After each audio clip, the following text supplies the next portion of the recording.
Let's journey now to the islands of Japan, where mist clings to mountain peaks, where cherry blossoms fall like snow in spring, where ancient temples nestle among forests, where warriors sought both martial perfection and spiritual enlightenment, to a civilization that transformed borrowed wisdom into something uniquely its own, creating beauty from simplicity, finding profound truth in fleeting moments.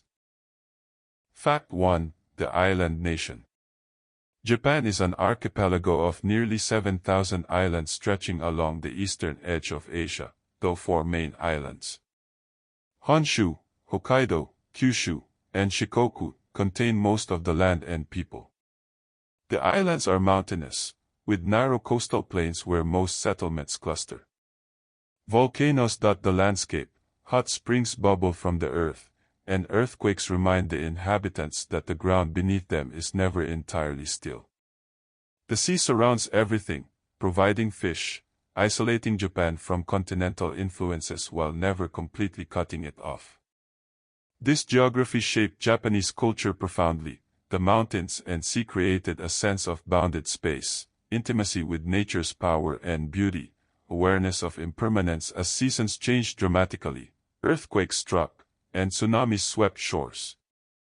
Japan's isolation allowed it to develop distinct traditions while selectively adopting elements from China and Korea, transforming borrowed ideas into something distinctly Japanese. Fact 2. Shinto, the way of the gods. Before Buddhism arrived, before writing came from China, the Japanese practiced what would later be called Shinto. The way of the kami, the spirits dwelling in nature. Kami inhabited mountains, rivers, trees, rocks, even remarkable people or objects. Shinto had no founder, no sacred texts initially, no rigid theology, but rather a sense of sacred presence in the natural world.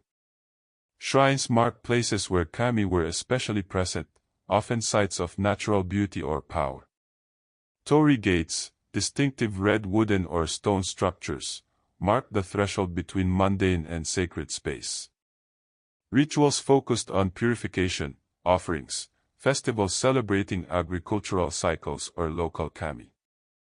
Shinto emphasized harmony with nature, gratitude for blessings, cleanliness, and purity.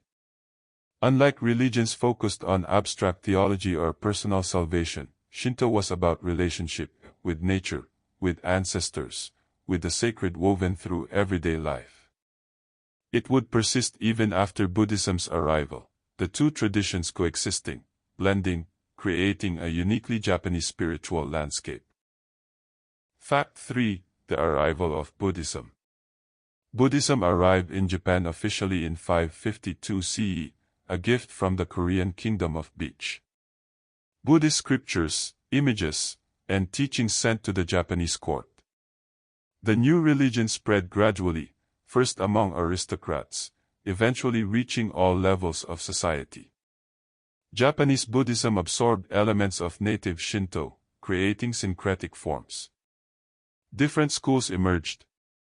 Tendai emphasizing comprehensive study, Shingon focusing on esoteric rituals and mantras, Pure Land offering salvation through faith in Amida Buddha. Buddhism brought new concepts, karma, rebirth, the path to enlightenment through ethical living and meditation. It also brought literacy, art, architecture, and philosophy from continental Asia. Buddhist temples became centers of learning, their monks scholars and artists. The coexistence of Shinto and Buddhism, kami understood as manifestations of Buddhist principles, Buddhist deities incorporated into Shinto shrines, showed Japanese genius for synthesis, for holding multiple perspectives simultaneously, for finding harmony rather than demanding exclusivity. Fact 4. The Nara period. Japan's first permanent capital was established at Nara in 710 CE, marking the beginning of the Nara period. Before this, the capital moved with each new emperor, following taboos about death pollution. Nara was modeled on Chang'an, the Tang Chinese capital, with a grid plan and magnificent temples. The period saw flourishing of Buddhist art and culture. The Todaiji Temple, completed in 752, housed, and still houses, a massive bronze Buddha statue, the Daibatsu, over 50 feet tall, requiring enormous resources to cast. The period also saw the compilation of Japan's first written histories, the Kojiki and Nihon Shoki, recording myths, legends, and history in Chinese-influenced style. Nara was Japan consciously building a civilization on Chinese models while maintaining Japanese character. The period lasted less than a century before the capital moved to Kyoto, but Nara's temples and treasures survived, preserving this moment when Japan stepped fully onto the stage of literate civilization. Fact 5. The Heian period and Kyoto. In 794, the capital moved to Heian-kyo, later called Kyoto, beginning the Heian period that would last 4 centuries. This was Japan's classical age, when court culture reached extraordinary refinement. Aristocrats composed poetry, practiced calligraphy, wore elaborate layered silk robes in carefully coordinated colors. Literature flourished. Lady Murasake wrote The Tale of Genji, often called the world's first novel, a psychological masterpiece exploring court life, love, and Buddhist themes of impermanence. Court ladies like Sei Shonagon kept diaries recording aesthetic sensibilities, seasonal observations, witty opinions. The period developed mano no aware. The pathos of things, a sensitivity to beauty's transience, finding poignancy in cherry blossoms that bloom and fade, in autumn leaves, in all things passing. Heian culture valued refinement over martial prowess, poetry over warfare, aesthetic discrimination over practical skills. This aristocratic dream would eventually give way to warrior rule, but its legacy, literature, aesthetic sensibilities, cultural ideals, would shape Japan forever. Fact 6. The samurai emerge. While Heian aristocrats composed poetry in Kyoto, in the provinces, a warrior class was emerging. These bashi, or samurai, were originally hired by aristocrats to protect estates and maintain order. They developed martial skills, codes of loyalty, and increasing power. 2 great warrior clans, the Taira and Minamoto, rose to prominence, eventually fighting for control of Japan. The Genpei War, 1180 to 1185, ended with Minamoto victory, and in 1192, Minamoto no Yoritomo received the title shogun, military dictator ruling in the emperor's name. This marked a fundamental shift, from aristocratic to military rule, from Kyoto's refined culture to warrior values. The samurai would dominate Japan for the next 700 years. Yet samurai weren't mere brutes, they absorbed aristocratic culture, studied Zen Buddhism, created their own aesthetic of stark simplicity and disciplined beauty. The warrior became an ideal combining martial skill, ethical behavior, artistic sensibility, and spiritual cultivation. Fact 7. Bushido, the way of the warrior. Bushido, the way of the warrior, was the samurai code, though it was formalized mostly in later periods, codifying earlier practices. Bushido emphasized loyalty to one's lord above all, even above family or one's own life. It valued courage in battle, skill with sword and bow, indifference to death, and maintenance of honor. A samurai dishonored might commit seppuku, ritual suicide by disembowelment, to restore honor. But Bushido also emphasized cultivation, learning poetry, calligraphy, tea ceremony. The complete samurai was both warrior and artist, fierce in battle but refined in peace, ready to die at any moment but appreciating beauty while alive. Bushido drew on Zen Buddhism's emphasis on mindfulness and transcendence of fear, Confucian ethics of loyalty and proper relationships, and Shinto's connection to ancestors and sacred land. It created an ideal that influenced Japanese culture far beyond the warrior class, shaping concepts of duty, honor, and proper behavior. Fact 8. Zen Buddhism. Zen Buddhism arrived from China in the 12th to 13th centuries, finding special welcome among the samurai class. Zen emphasized direct insight into one's true nature through meditation, zazen, rather than scriptural study. It taught that enlightenment could come suddenly, in a flash of realization. Zen valued simplicity, directness, discipline, qualities appealing to warriors. Zen meditation taught focus, presence, mindfulness, training the mind as martial arts train the body. The practice of sitting still, observing thoughts without attachment, cultivating calm awareness, prepared warriors for battle's chaos. But Zen wasn't just for warriors, it influenced all Japanese arts. Zen monks became painters, poets, tea masters, garden designers. Zen aesthetic valued empty space, suggested rather than stated meaning, found profundity in simplicity. A single brush stroke, a carefully raked rock garden, a tea ceremony's precise movements, all expressed Zen's insight that ultimate truth lay not in complexity but in direct, mindful encounter with reality as it is, moment by moment. And so we sit in zazen posture, breathing quietly, observing thoughts float by like clouds, neither grasping nor rejecting, simply being present in this moment, and we feel ourselves settling, growing still, the day's noise fading into peaceful silence, and we rest in that silence, that stillness, that simple presence, drifting gently toward sleep as naturally as a leaf falls from a tree, without effort, without resistance, simply surrendering to the moment's flow. Our journey through ancient Japan continues now, as we explore the daily lives of the people, the arts they perfected, the beauty they found in simplicity. Fact 9. The Tea Ceremony, Shinoyu. The Japanese tea ceremony, Shinoyu or the way of tea, transformed the simple act of drinking tea into a profound spiritual practice. Introduced from China, tea drinking was refined by Zen masters into a ritual embodying harmony, respect, purity, and tranquility. In a small tea house, perhaps just 4.5 tatami mats, guests would enter through a low doorway, crawling, showing humility, leaving status outside. The host prepared matcha, powdered green tea, with precise choreographed movements, each gesture deliberate and mindful. Guests received the bowl, admired its imperfect beauty, drank, and contemplated the moment's transience. The tea ceremony wasn't about the tea itself but about presence, attention, the creation of a space outside ordinary time where beauty could be appreciated, where host and guest met as equals in mindful communion. Every element, the tea room's simple architecture, the scroll hanging in the alcove, the flowers in season, the kettles bubbling, contributed to an aesthetic experience that was simultaneously Zen practice, art, and social ritual. Fact 10. The katana, soul of the samurai.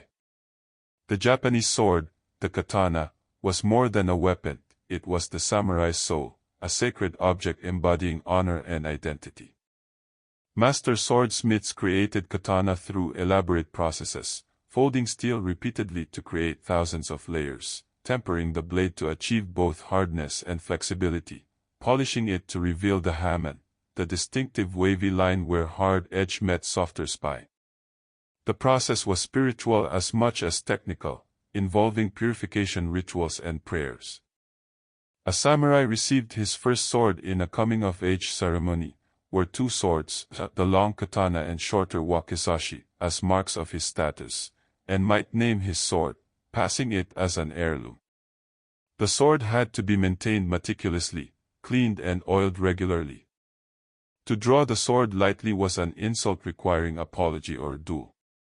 The relationship between samurai and sword was intimate, the blade an extension of self, and in seppuku, ritual suicide, the sword was the instrument through which honor was restored. The katana embodied samurai ideals, beauty in functionality, perfection through discipline, readiness for death informing every moment of life. Fact 11. Cherry blossoms, sakura. No natural phenomenon captures Japanese aesthetic sensibility more than cherry blossoms, sakura. For a few brief weeks in spring, cherry trees explode into clouds of delicate pink and white blossoms, then quickly the petals fall, carpeting the ground in ephemeral snow. This transience, beauty at its peak followed immediately by falling, perfectly expressed Mano no aware, the poignant awareness of impermanence. The samurai identified with cherry blossoms, seeing in their brief glory and sudden falling an image of the warrior's life, intense, beautiful, ready to fall at any moment. Hanami, flower viewing, became a national pastime, people gathering under blooming trees to picnic, drink, compose poetry, and contemplate beauty and transience. Cherry blossoms appear throughout Japanese art, painted on screens, woven into kimonos, carved on sword guards. They remind us that beauty is most poignant when fleeting, that the knowledge of impermanence makes the present moment infinitely precious. The blossoms bloom, they fall, they come again, the cycle continues, teaching both impermanence and renewal. Fact 12. Rice and agriculture. Rice was the foundation of Japanese civilization, shaping economy, society, and culture. Rice cultivation required intensive labor, preparing paddies, transplanting seedlings, managing water flow, harvesting by hand. It demanded cooperation, as irrigation systems served multiple farmers who had to coordinate planting and water use. This agricultural system fostered communal values, hierarchy, and collective responsibility that permeated Japanese society. Rice wasn't just food but currency. Samurai received stipends measured in koku, the amount of rice feeding one person for a year. Taxes were paid in rice. Rice was offered to kami and Buddha. The emperor performed ritual rice planting. Rice cultivation shaped the landscape, terrace paddies climbing hillsides, flooded fields reflecting sky. The agricultural calendar structured the year, with festivals marking planting and harvest. Rice embodied life itself, and its cultivation shaped not just what Japanese ate but how they lived, thought, and organized their society. Fact 13. Buddhism's Japanese forms. Japanese Buddhism developed distinctive schools adapted to local conditions and sensibilities. Pure Land Buddhism, focusing on faith in Amida Buddha and the promise of rebirth in the Pure Land, offered salvation accessible to everyone, not just monks and scholars. One needed only to chant Namo Amida Butsu with sincere faith. This democratization of salvation made Pure Land immensely popular. Nichiren Buddhism, founded by the monk Nichiren, centered on the Lotus Sutra, claiming it contained complete Buddhist truth. Nichiren practitioners chanted Namu Myoho Renshikyo, praising the Lotus Sutra. Zen, as mentioned, emphasized meditation and direct insight. These schools coexisted, often within single individuals who might practice multiple forms. Japanese Buddhism also maintained connections with Shinto, with many temples including Shinto shrines and vice versa. This religious flexibility, the ability to practice multiple traditions without feeling contradiction, characterized Japanese spirituality, showing comfort with ambiguity and appreciation for different paths to truth. Fact 14. The shogunate system.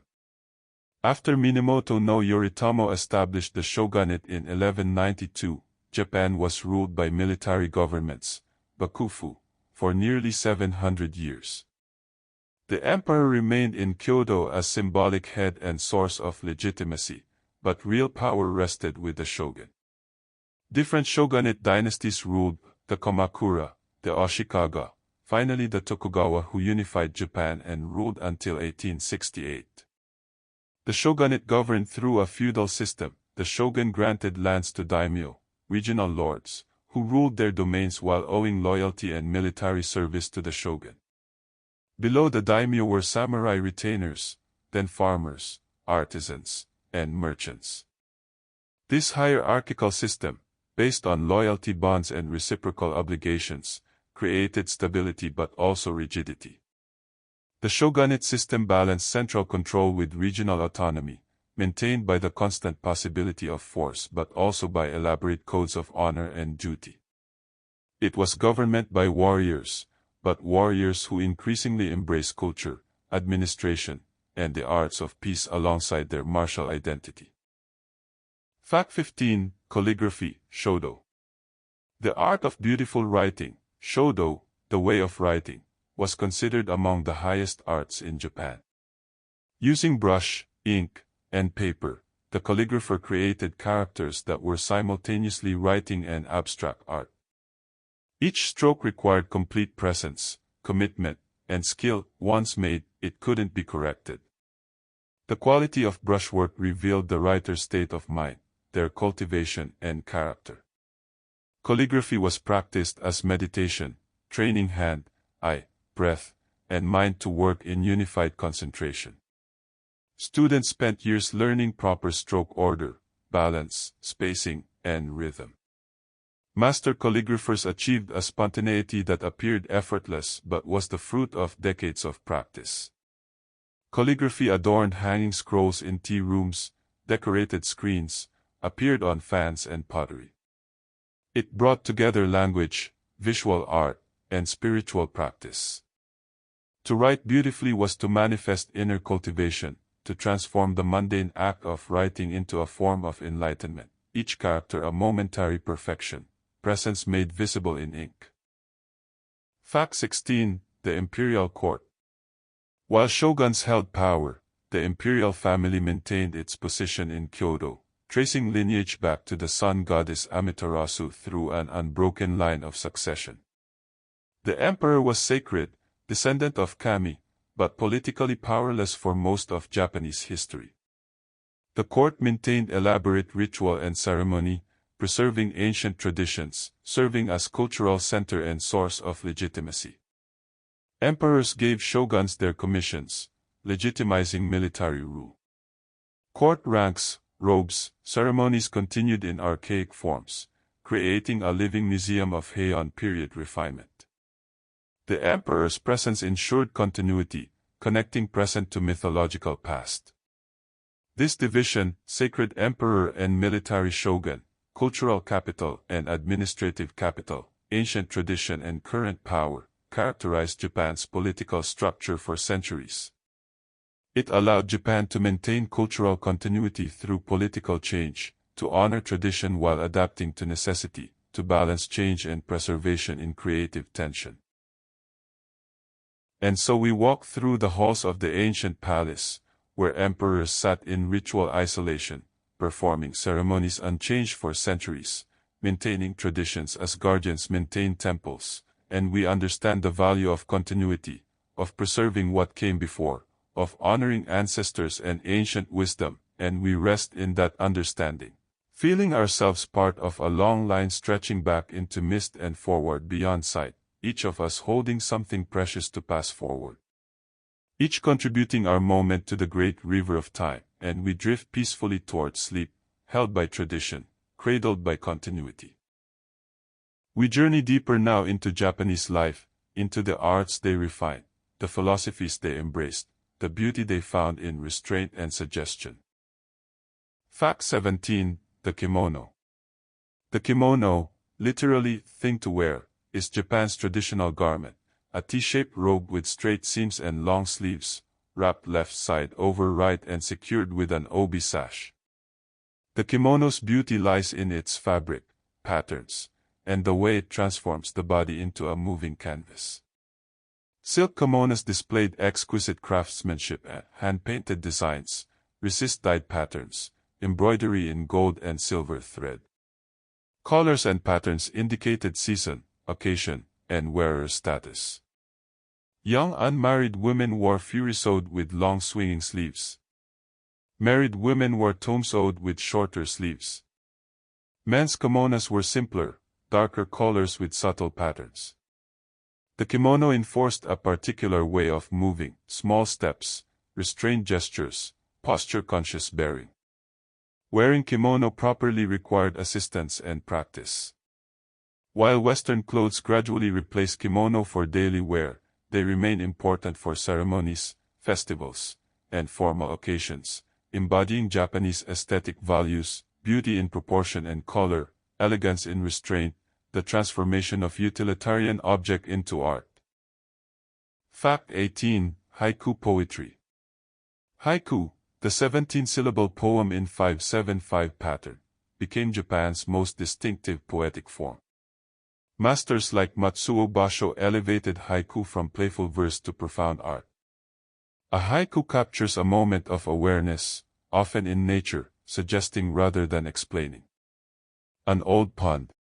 A frog jumps in. The sound of water, wrote Basho, and in this simple observation lies world-changing insight. Haiku relies on kigo, seasonal words establishing the time of year, and often includes a cutting word creating juxtaposition or surprise. The form's brevity demands precision, every syllable matters, every word carefully chosen. Haiku training teaches attention to the world, awareness of seasonal changes, finding profundity in ordinary moments. The space around the words matters as much as the words themselves, suggesting meanings beyond what's stated. Haiku embodies Zen aesthetic, direct, simple, pointing to truth beyond words. In 17 syllables, a skilled poet can capture the essence of a moment, making the reader's mind pause, shift, see differently. Fact 19. Japanese gardens. Japanese gardens aren't wild nature but carefully composed landscapes creating idealized nature in miniature. Rock gardens like the famous one at Ryoonji present 15 rocks arranged in raked white gravel, suggesting mountains rising from clouds or islands in sea, inviting contemplation and multiple interpretations. Stroll gardens offer changing views as one walks paths around ponds and over bridges, each turn revealing new compositions. Tea gardens lead to tea houses through carefully designed approaches creating separation from the mundane world. Gardens employ borrowed scenery, incorporating distant mountains or trees into their composition. Every element, rocks, water, plants, paths, bridges, lanterns, is placed with intention, creating harmony and balance. Gardens change with seasons, cherry blossoms in spring, iris in early summer, maple leaves in autumn, snow on pine boughs in winter.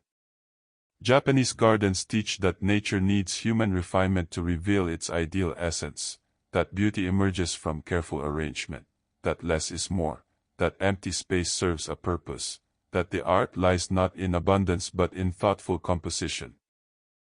Fact 20. Seppuku, ritual suicide.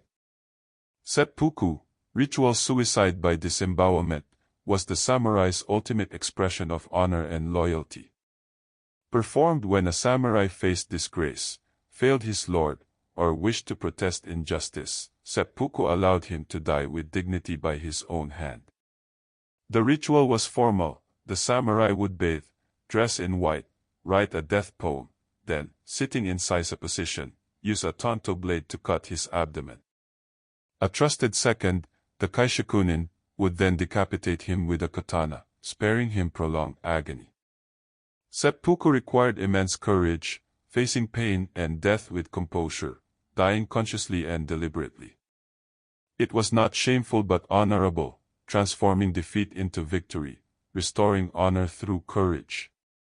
While disturbing to modern sensibilities, seppuku reflected samurai beliefs that death was preferable to dishonor, that one's death belonged to oneself to use as one chose, that courage and self-control mattered more than mere survival. Seppuku embodied the samurai ideal carried to its logical, terrible conclusion. Fact 21. The Tale of the Haika. The Tale of the Haika, compiled in the 13th century, recounts the Genpei War and the Taira clan's fall from power. It begins with Buddhist reflection on impermanence. The sound of the Gion Shoja bells echoes the impermanence of all things. The epic follows the Taira's rise to power, their arrogance, the war with the Minamoto clan, and their ultimate destruction. Warriors display courage and honor, lovers are separated by war, battles are fought and lost. The tale ends with the Taira child emperor drowning in the sea, the clan destroyed, warrior culture ascendant. The Haika was performed by blind biwa playing priests, reciting and singing the epic across Japan.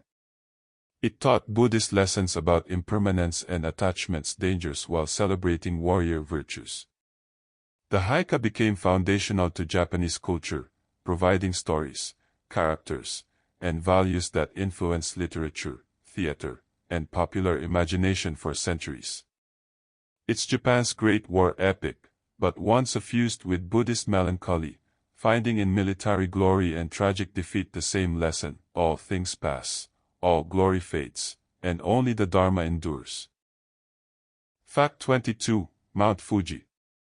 Mount Fuji, Japan's highest mountain at 12,389 feet, has been sacred since ancient times, home to kami, object of pilgrimages, and endless artistic representation.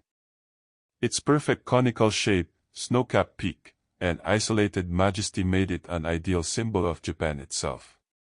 Climbing Fuji was religious practice, pilgrims ascending to purify themselves and worship at the summit shrine. Artists painted Fuji endlessly. Hokusai's 36 views of Mount Fuji showed the mountain from different angles, seasons, and distances, finding infinite variations in its form. Fuji appears in poetry, stories, and folk tales. It embodies Japanese aesthetic values, natural beauty, spiritual significance, serene isolation. Fuji is simultaneously real mountain and symbolic presence, physical landscape and spiritual realm, actual and ideal. Its image evokes Japan itself, beautiful, isolated, eternal yet subject to volcanic change. Standing on Fuji slopes, watching sunrise from its summit, or viewing it from distant plains, one encounters not just a mountain but an idea, a presence that has shaped Japanese consciousness for millennia. Fact 23. No theater. No theater, developed in the 14th century, is one of the world's oldest continuing theatrical traditions. Performed on a bare wooden stage with a painted pine tree backdrop, No combines poetry, music, dance, and mask work into slow, stylized drama exploring profound themes. The shy, main actor often wears a mask representing a character: woman, old man, ghost, demon. Every gesture is codified, every step has meaning, movements are minimal and deliberate.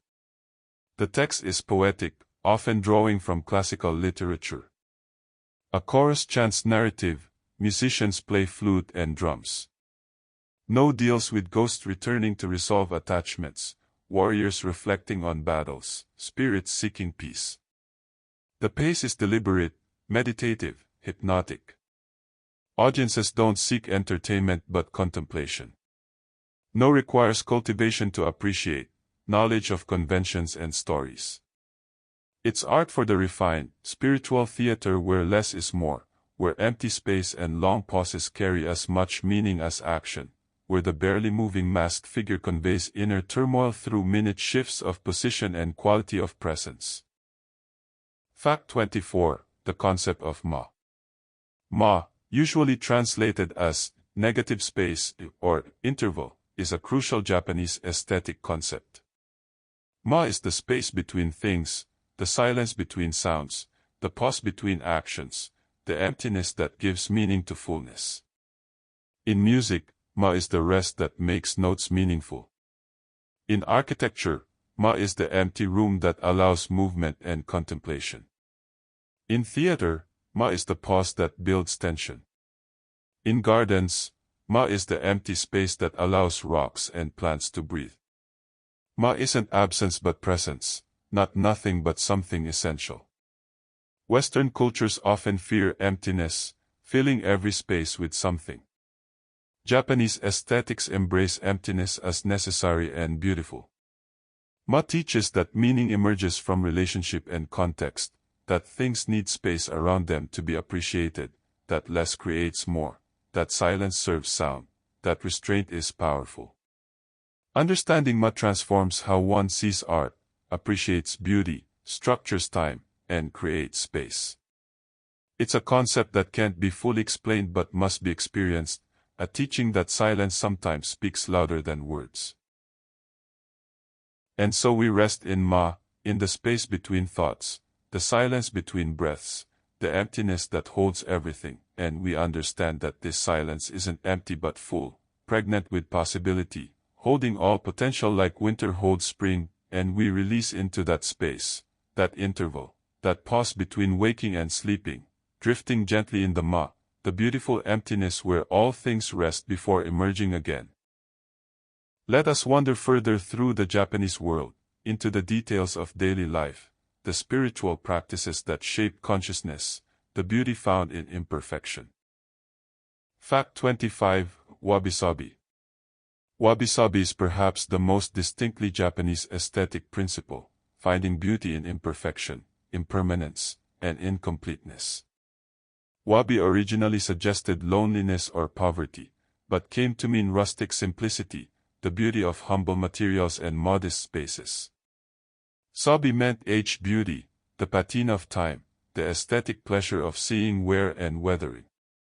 Together, wabi-sabi celebrates cracked pottery, weathered wood, moss on stones, faded colors, asymmetry, roughness. It rejects perfection as sterile and artificial, finding authenticity in flaws and irregularities. A tea bowl with uneven glaze, cracks repaired with gold, embodies wabi-sabi. An old temple's weathered beams show wabi-sabi. Cherry blossoms falling, their brief perfection fading, express wabi-sabi. This aesthetic teaches acceptance of transience, finding peace with aging and decay, recognizing that everything moves toward dissolution and discovering beauty in that movement. Wabi-sabi offers consolation. If perfection is the standard, all things fail, but if imperfection is beautiful, all things can be appreciated as they are, in their natural state of becoming and fading. Fact 26. The 47 Ronin. One of Japan's most beloved stories tells of the 47 Ronin, masterless samurai who avenged their lord's death, exemplifying loyalty unto death. In 1701, Lord Asano was forced to commit seppuku after attacking a court official who had insulted him. Asano's samurai became Ronin, masterless, apparently scattered and dissolute. But 47, led by Oishi Kuranesuke, secretly planned revenge. For 2 years they waited, pretending drunkenness and dissipation to allay suspicion. Finally, on a snowy winter night in 1703, they attacked the official's mansion, killed him, brought his head to their lord's grave, then turned themselves in. They were ordered to commit seppuku, which they did with honor, becoming instant legends. Their graves at Sengakuji Temple became pilgrimage sites. The story was endlessly retold in plays, stories, films. The 47 Ronin represent absolute loyalty, patient revenge, honor upheld at any cost. Their story embodies the samurai ideal, loyalty above life, revenge as sacred duty, death as honorable culmination of service. It moved audiences because it showed what people wanted to believe about themselves and their values. Fact 27. Sake, rice wine. Sake, fermented rice wine, has been brewed in Japan for over 1,000 years, central to religious ritual, celebration, and daily life. Sake production is art and science, polishing rice to remove outer layers, washing and steaming it, inoculating with koji mold to convert starch to sugar, adding yeast for fermentation. The process produces varied results depending on rice polish ratio, water quality, yeast strains, and brewing techniques. Premium sake can be complex and subtle, while table sake serves as everyday drink. Sake is offered to kami and Buddha, served at weddings and New Year, drunk in celebration and commiseration. The ritual of pouring for others rather than oneself embodies Japanese social etiquette, attending to others' needs, maintaining harmony through reciprocal care. Sake warming in a ceramic flask, poured into tiny cups, shared among friends, creates social bonds. The slight intoxication loosens formality, allowing more authentic communication. Sake connects past and present, sacred and profane, individual and community. Ordinary rice transformed into something that brings joy and connection. Fact 28. Meditation, Sazen. Sazen, sitting meditation, is the heart of Zen practice. The practitioner sits in lotus or half-lotus position, spine straight, hands in cosmic mudra, eyes half open gazing downward. The instruction is simple but profound: sit still, breathe naturally, observe thoughts without engaging them. Thoughts arise, are noticed, allowed to pass like clouds. Pain arises in legs and back, is noticed, observed without struggle. The practice is just sitting, shikantaza, nothing added, nothing sought, simply being present moment by moment. This sounds easy but proves difficult. The mind wanders constantly, the body screams discomfort, boredom becomes overwhelming. Yet through sustained practice, something shifts. The chattering mind quiets. The sense of separate self softens.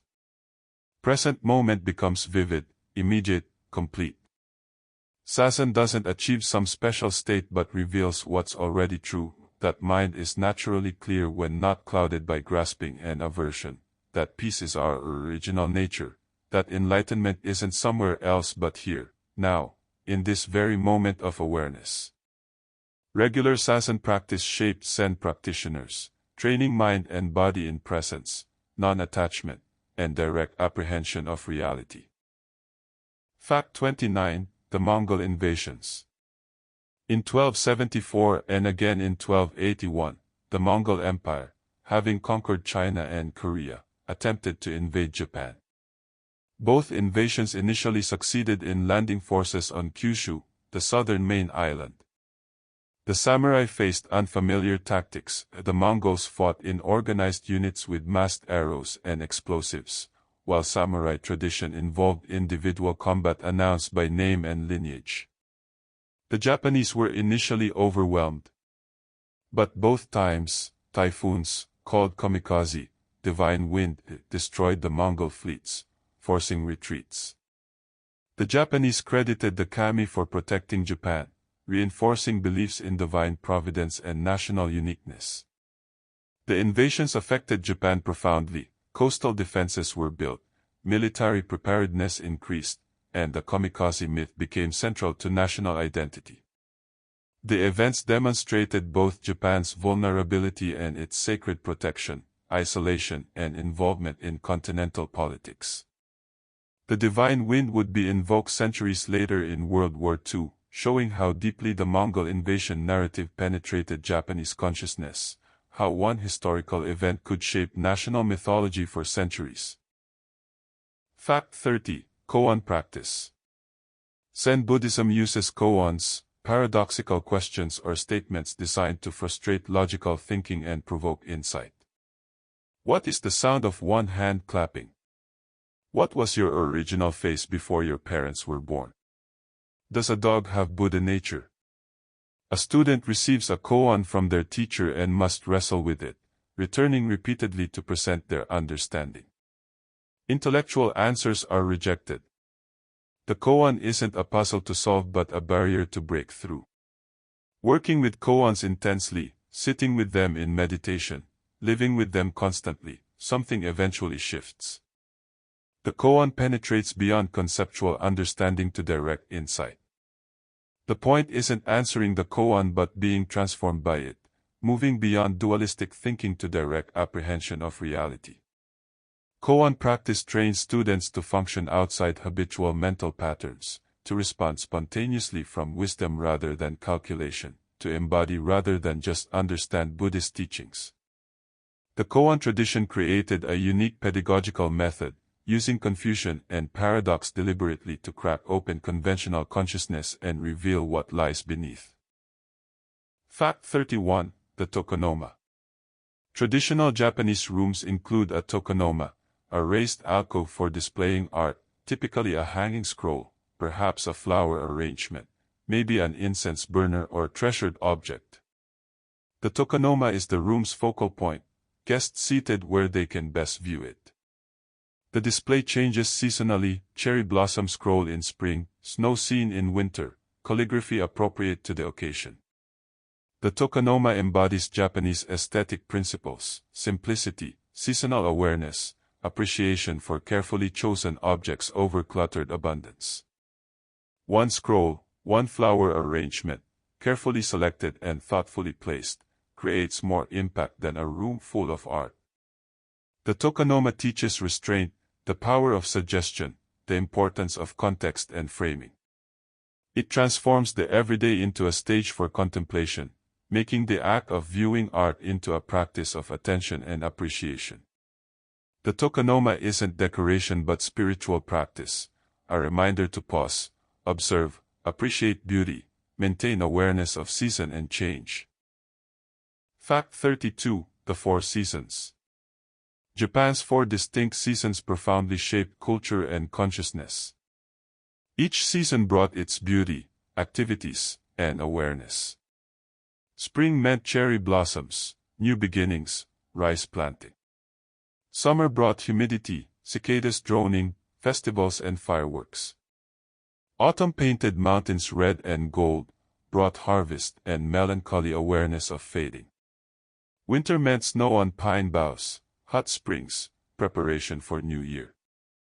Seasonal awareness pervaded everything. Poetry mentioned season through keywords, gardens changed appearance, kimono colors and patterns shifted, foods were eaten in season, festivals marked seasonal transitions.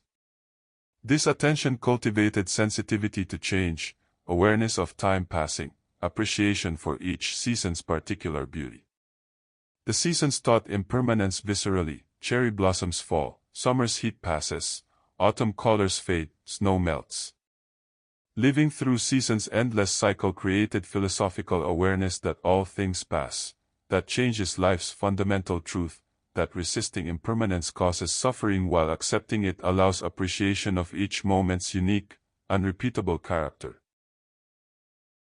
And so we rest in autumn's fading light, leaves falling gently around us, the air cool and clear, the year turning toward winter's rest, and we feel ourselves part of that turning, that seasonal rhythm, that endless cycle of growth and fading, blooming and falling, and we accept our place in the cycle, neither grasping for summer's warmth nor dreading winter's cold, but simply being present as autumn is present, beautiful in its fading, peaceful in its letting go.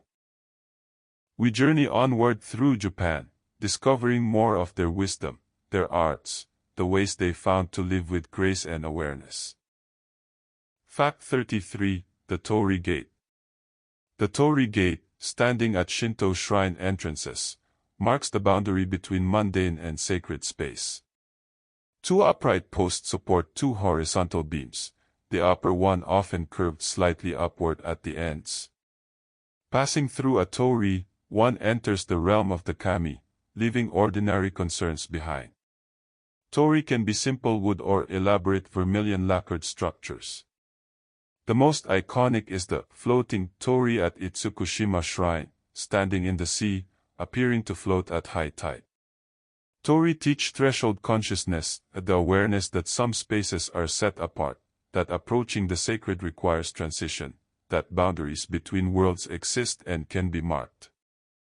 Bowing slightly when passing under a torii shows respect, acknowledgement that one moves from profane to sacred space. The torii's simple form, 2 posts, 2 beams, creates a frame, directing attention upward and forward, creating a doorway to possibility. The torii's threshold, gateway, reminder that the sacred isn't distant but present, separated from the everyday by attention and intention rather than miles. Fact 34, Ikebana, flower arrangement. Ikebana, the way of flowers, is the Japanese art of flower arrangement, transforming the simple act of placing flowers in a container into spiritual practice and living sculpture. Unlike Western arrangements emphasizing abundance, Ikebana uses minimal materials, a few branches, flowers, leaves arranged with deliberate asymmetry and space. Each element matters: line, color, form, the negative space around stems, the relationship between container and contents. Different schools teach different styles, but all emphasize principles of harmony, balance, and natural beauty enhanced through human artistry. Creating Ikebana requires presence, attention, decision-making about what to include and exclude. The arrangement reflects season and occasion through flower choice and style. Ikebana isn't permanent, flowers fade, stems droop, the arrangement changes and dies, embodying impermanence. This transience is part of its beauty, teaching attachment's futility and appreciation's importance. Ikebana transforms momentary materials into temporary beauty, creating art that lives briefly then returns to nature, expressing the Buddhist and Shinto awareness that all things arise, abide briefly, then dissolve. Fact 35. The ninja. Alongside the samurai existed ninja, shadow warriors specializing in espionage, assassination, and unconventional warfare. While samurai followed Bushido's honor codes and fought openly, ninja used stealth, deception, and pragmatic methods. Ninja clans, particularly in Iga and Koga regions, trained from childhood in disguise, infiltration, information gathering, poisons, and silent killing. They dressed in dark clothing, used specialized tools, shuriken throwing stars, climbing claws, smoke bombs. Ninja served daimyo who needed intelligence or elimination of enemies. They were both feared and looked down upon, effective but dishonorable by samurai standards. The historical ninja were less glamorous than legend suggests, often farmers doubling as spies, using mundane methods rather than magical abilities. But they represented the pragmatic side of warfare, recognizing that information and surprise often matter more than honorable combat. The ninja tradition shows Japan's practical side alongside its idealistic samurai culture, acknowledging that survival sometimes requires setting aside honor codes for effective action. Fact 36. The concept of giri. Giri, often translated as duty or obligation, is a central concept in Japanese ethics, representing the complex web of obligations binding individuals to family, lord, society. Giri encompasses what one owes to parents for raising them, to lords for their patronage, to society for one's position, even to strangers who show kindness. These obligations must be repaid, sometimes requiring great sacrifice. Giri can conflict with ninjo, human feelings or personal desires, creating moral dilemmas. Stories often explore this tension, a samurai ordered to kill someone he loves, torn between giri to his lord and ninjo for the person. Giri enforced social cohesion, ensuring people fulfilled responsibilities. But it could be crushing, demanding sacrifice of happiness, life, or loved ones. Understanding giri helps explain Japanese social behavior, the reluctance to accept gifts requiring reciprocation, the importance of proper obligation fulfillment, the sense that individuals exist within relationship networks creating mutual responsibilities. Giri shaped how Japanese understood themselves, less as autonomous individuals than as nodes in networks of reciprocal obligation. Fact 37. Kabuki theater. Kabuki, developing in the early 17th century, was popular theater contrasting with No's aristocratic refinement.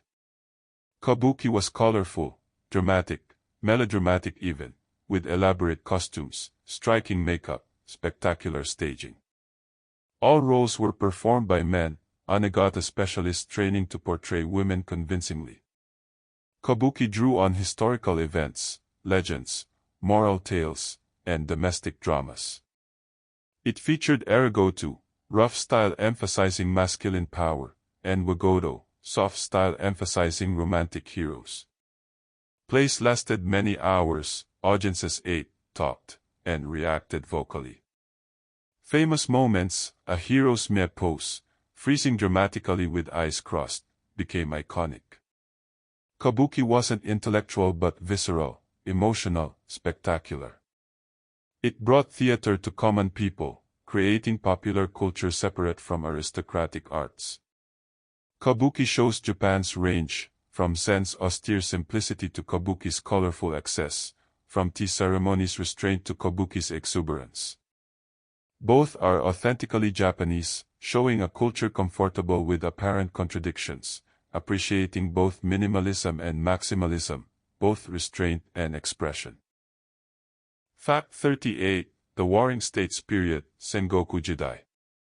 From the mid-15th to late 16th century, Japan fragmented into warring states, the Sengoku Jidai, age of the country at war. Central authority collapsed, daimyo fought for territory and power, alliances shifted constantly, betrayal was common. It was brutal but also dynamic, with social mobility as clever commoners could rise through military success. Castle building flourished, strategies evolved, firearms introduced from Portuguese traders changed warfare fundamentally. Three great unifiers emerged. Oda Nobunaga began consolidating power through military genius and ruthless efficiency. Toyotomi Hideyoshi continued unification with diplomacy and force. And finally Tokugawa Ieyasu established the shogunate that would rule for 250 years. The Warring States period was chaotic but creative, testing warriors in real combat, producing legendary figures, forcing innovation. It ended with Japan unified more completely than ever before, setting stage for the peace and cultural flowering of the Edo period. The chaos ultimately produced order, warfare eventually yielded peace, destruction made way for construction. Fact 39. Kintsugi, Golden Repair.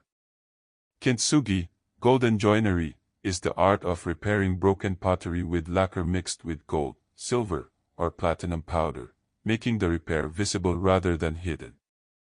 A broken tea bowl is carefully reassembled, the cracks filled with gleaming precious metal, transforming damage into beauty. The philosophy underlying Kintsugi embodies wabi-sabi and Buddhist teachings about impermanence and change. Rather than disguising breakage or discarding broken objects, Kintsugi honors their history, incorporating damage into new beauty. The piece becomes more valuable, more beautiful, more interesting than before breaking.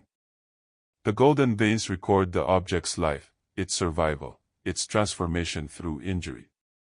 Kintsugi teaches that nothing's ever truly broken beyond use, that damage can be incorporated rather than hidden, that scars can be beautiful, that history including accidents and misfortunes makes things more rather than less valuable. It's a philosophy applicable beyond pottery, to lives, relationships, societies, suggesting that brokenness, properly treated, doesn't diminish but enriches, adding depth, character, and visible history.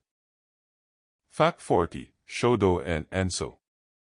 Within calligraphy practice, Zen monks particularly value the enso, a circle drawn in one or two uninhibited brushstrokes.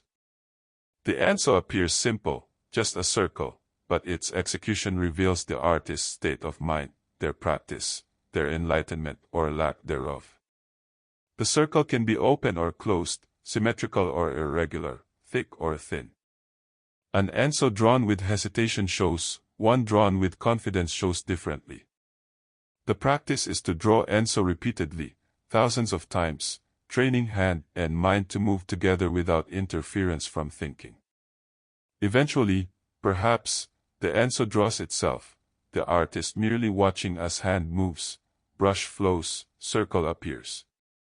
The enso symbolizes enlightenment, emptiness, the universe, completion and incompletion simultaneously.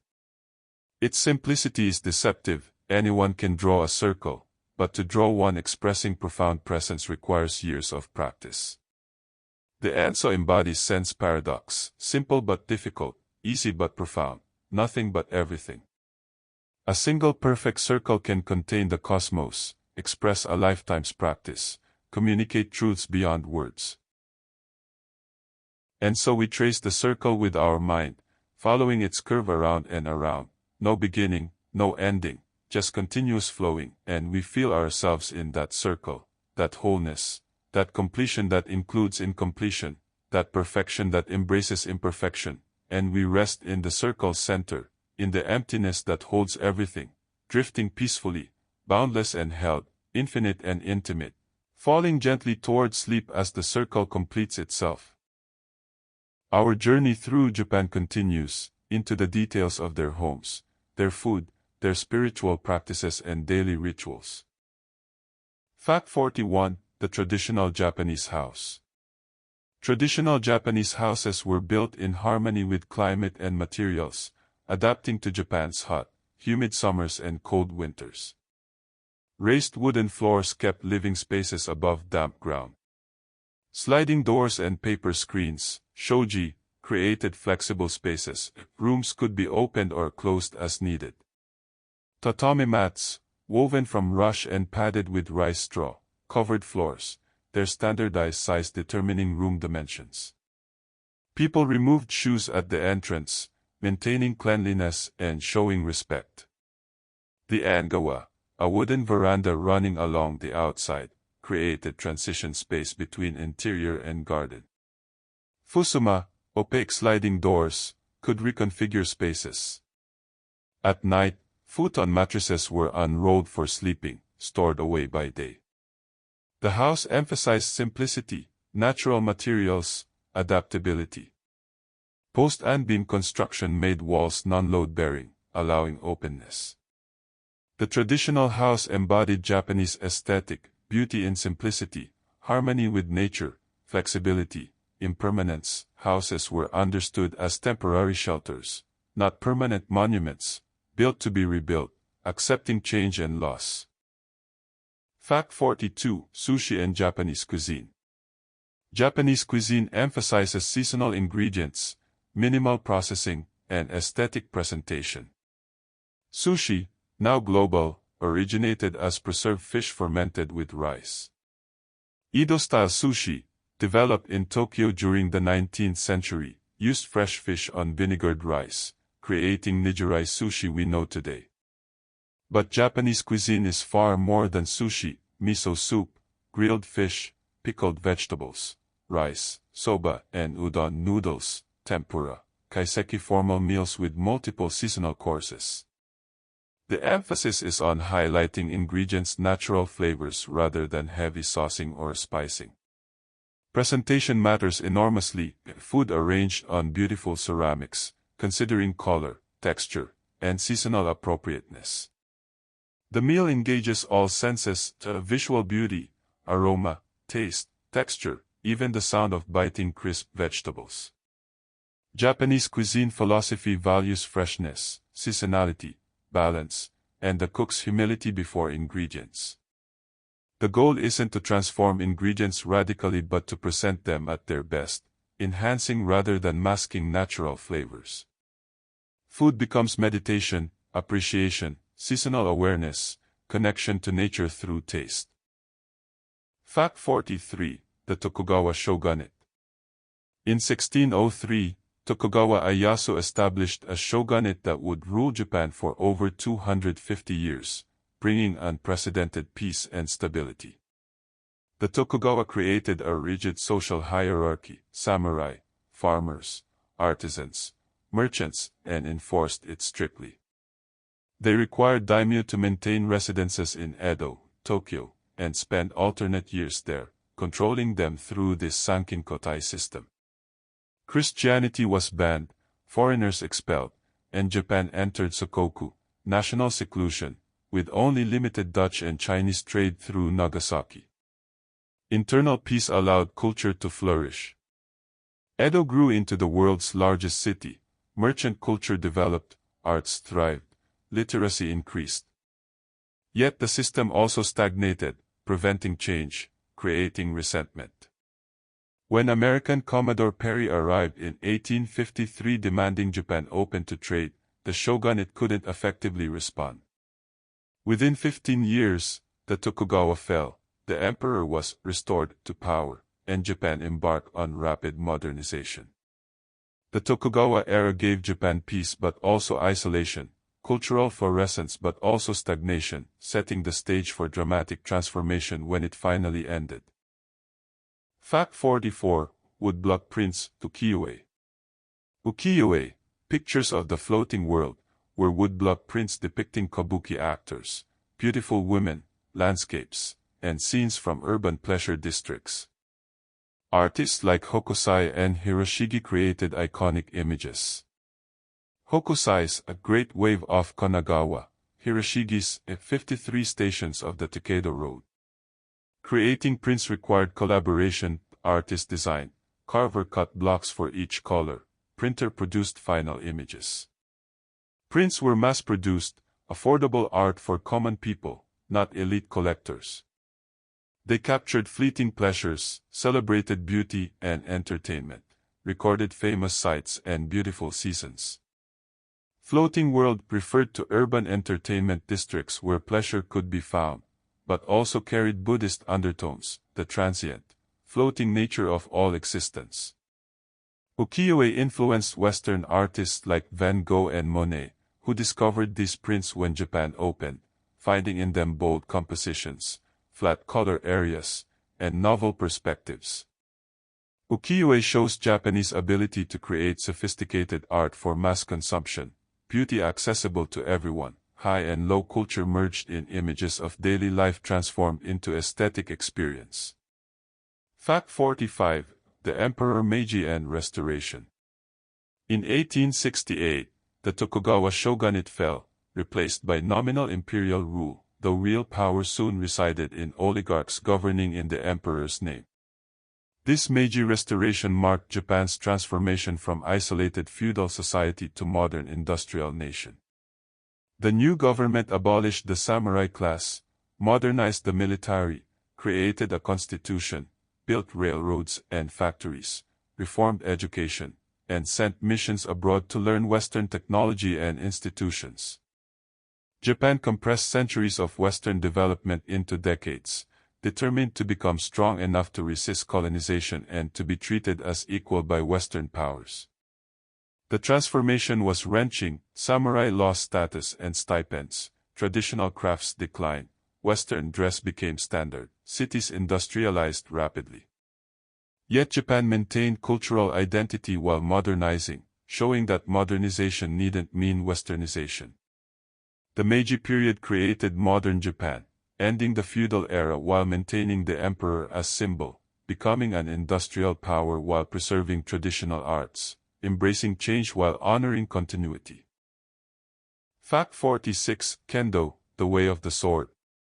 Kendo, the Way of the Sword, evolved from samurai combat training into modern martial art and spiritual practice. Practitioners wear protective armor and strike with bamboo swords, shurnai, at designated targets, head, wrists, throat, torso. But Kendo isn't just sport. It emphasizes spirit, proper technique, and etiquette as much as scoring points. Before and after practice, students bow to the dojo, to teachers, to each other. Training begins with kata, predetermined forms teaching fundamental techniques. Sparring develops timing, distance, spirit.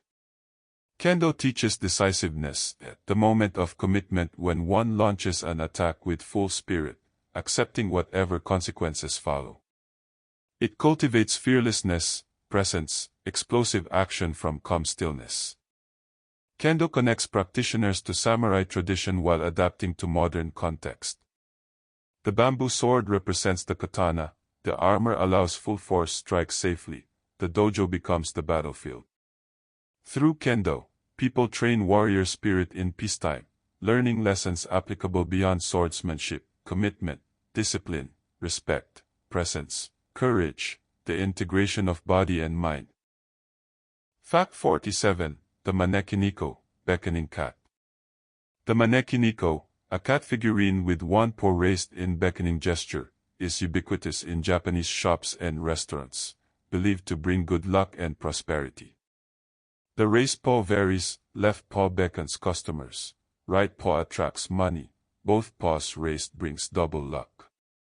Different colors mean different things, white for general good luck, black to ward off evil, gold for wealth.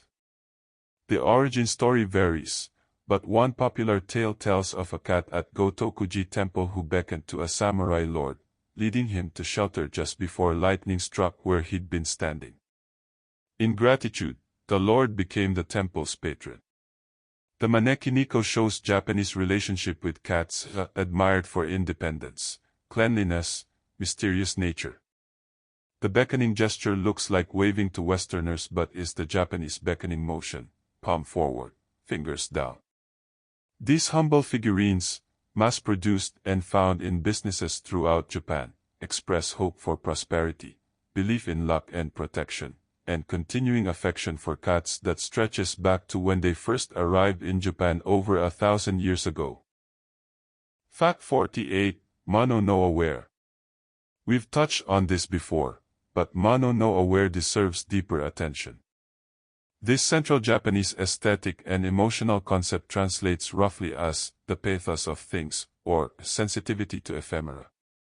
It's the bittersweet awareness of impermanence, the recognition that beauty is most affecting because it doesn't last. Cherry blossoms exemplify mono no aware. We appreciate them so intensely partly because they bloom briefly. A sunset is beautiful because it fades. Youth is precious because it passes. Mono no aware isn't sad exactly, though sadness is part of it. It's more a deep, gentle, poignant appreciation for life's transience, finding sweetness mixed with sorrow in awareness that all things change and end.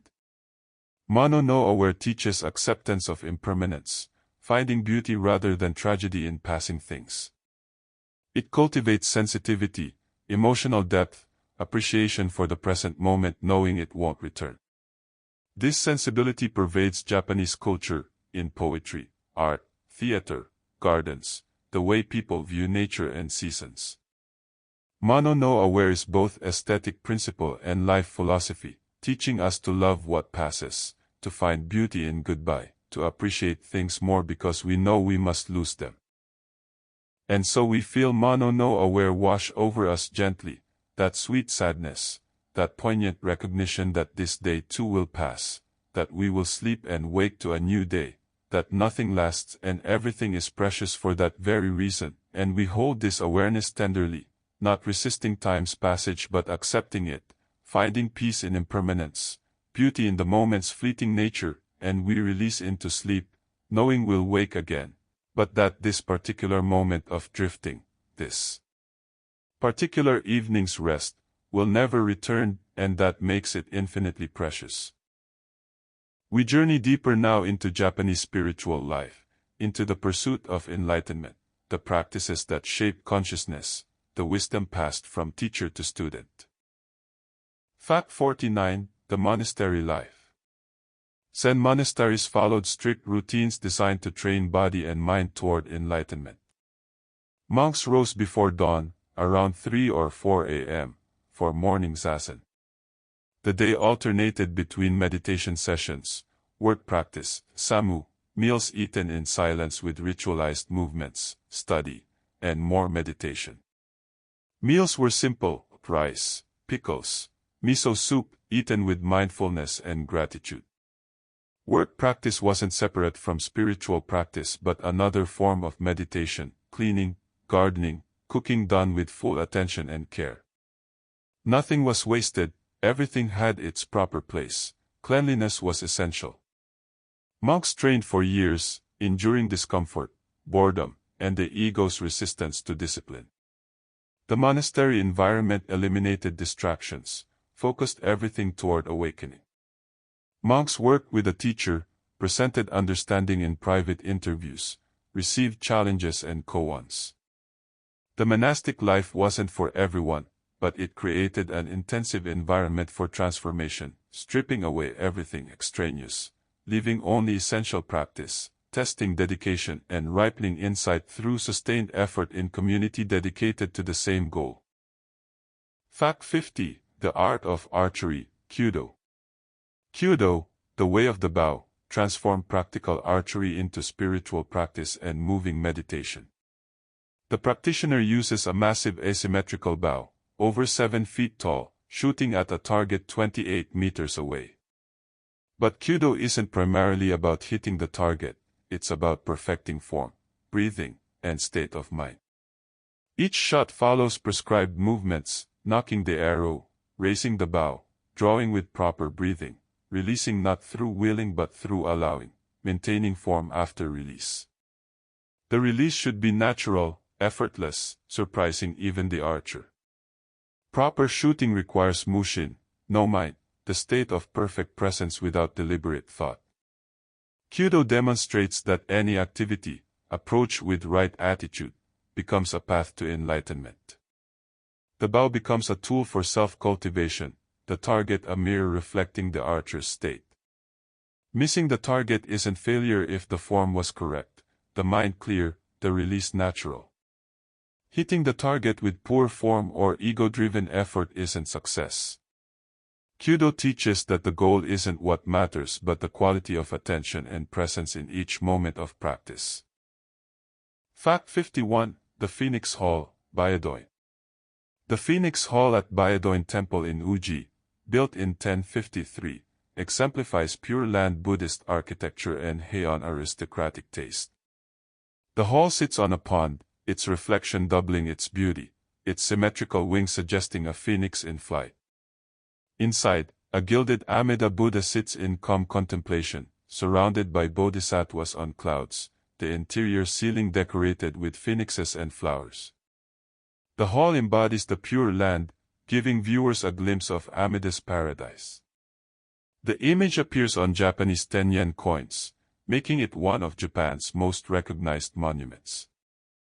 The Phoenix Hall represents a particular moment in Japanese Buddhism, when aristocrats, influenced by beliefs that the world had entered Mappo, the age of Dharma decline, built temples hoping to ensure rebirth in Amida's Pure Land. The hall's beauty, its graceful architecture and artistic decoration, attempts to manifest paradise on earth, to create a space where the boundary between this world and the Pure Land becomes transparent, where devotees can almost touch the realm they hope to enter after death. Fact 52. Satori, Enlightenment Experience. Satori, enlightenment or awakening, is Zen Buddhism's goal, a direct insight into reality's nature, seeing one's true face, understanding the cosmos and self as undivided. Satori comes suddenly, though preceded by years of practice. It's described as breaking through, seeing clearly for the first time, recognizing what was always present. Those who experience Satori report that everything appears as it always was yet completely different. Ordinary life continues but with profound shift in perspective. Fear of death dissolves, sense of separation from existence ends, peace and freedom emerge. Yet Satori isn't the end point but a beginning. The initial insight must be deepened, integrated into daily life, matured through continued practice. Zen warns against attachment even to enlightenment experiences. The point isn't collecting peak experiences but embodying awakened awareness continuously. Post-Satori practice continues, clarifying and stabilizing insight, removing subtler delusions, integrating realization into action. Satori is breakthrough, but the work continues, chopping wood, carrying water, living with clear awareness, helping others awaken, manifesting wisdom in ordinary life. Fact 53. The Geisha. Geisha, art person, are traditional female entertainers trained in classical arts, music, dance, conversation, tea ceremony, wearing kimono. Contrary to Western misconceptions, geisha aren't prostitutes but artists and hostesses. Training begins young, apprentice geisha called Maiko learning from experienced geisha through years of practice. A geisha's knowledge encompasses shamisen playing, traditional dancing, tea ceremony, calligraphy, poetry, current events, and the art of conversation and entertaining. At exclusive parties, geisha pour drinks, initiate conversation, perform dances, create an atmosphere of refined pleasure. The geisha world preserves traditional arts that might otherwise vanish, maintaining kimono wearing, traditional music, formal manners, classical dances. In modern Japan, geisha numbers have declined dramatically, but they persist, particularly in Kyoto, representing living connection to Edo and Meiji period culture. The geisha embodies ideals of dedication to craft, aesthetic refinement, subtle communication, and the transformation of simple acts like pouring tea or making conversation into art requiring decades of practice and cultivation. Fact 54. The concept of Ichigo Ichi. Ichigo Ichi, one time, one meeting, is a concept from tea ceremony meaning that each encounter is unique, unrepeatable, and should be treasured. Even if you meet the same people in the same place, this specific gathering will never recur. Circumstances change, people change, the moment passes. Ichigo Ichi teaches presence and appreciation, paying full attention because this exact configuration of people, weather, season, mood will never align again. It encourages host and guest to make each meeting perfect, to appreciate each moment's particularity. Applied broadly, Ichigo Ichi becomes a life philosophy. Each moment is once in a lifetime, every encounter unique, every experience unrepeatable. This awareness could become paralyzing but instead becomes liberating, not grasping to hold moments but experiencing them fully, knowing they'll pass. Ichigo Ichi is mono no aware applied to relationships and experiences, reminding us that life unfolds in irreplaceable present moments, that now will never come again, and therefore deserves our complete attention, respect, and care.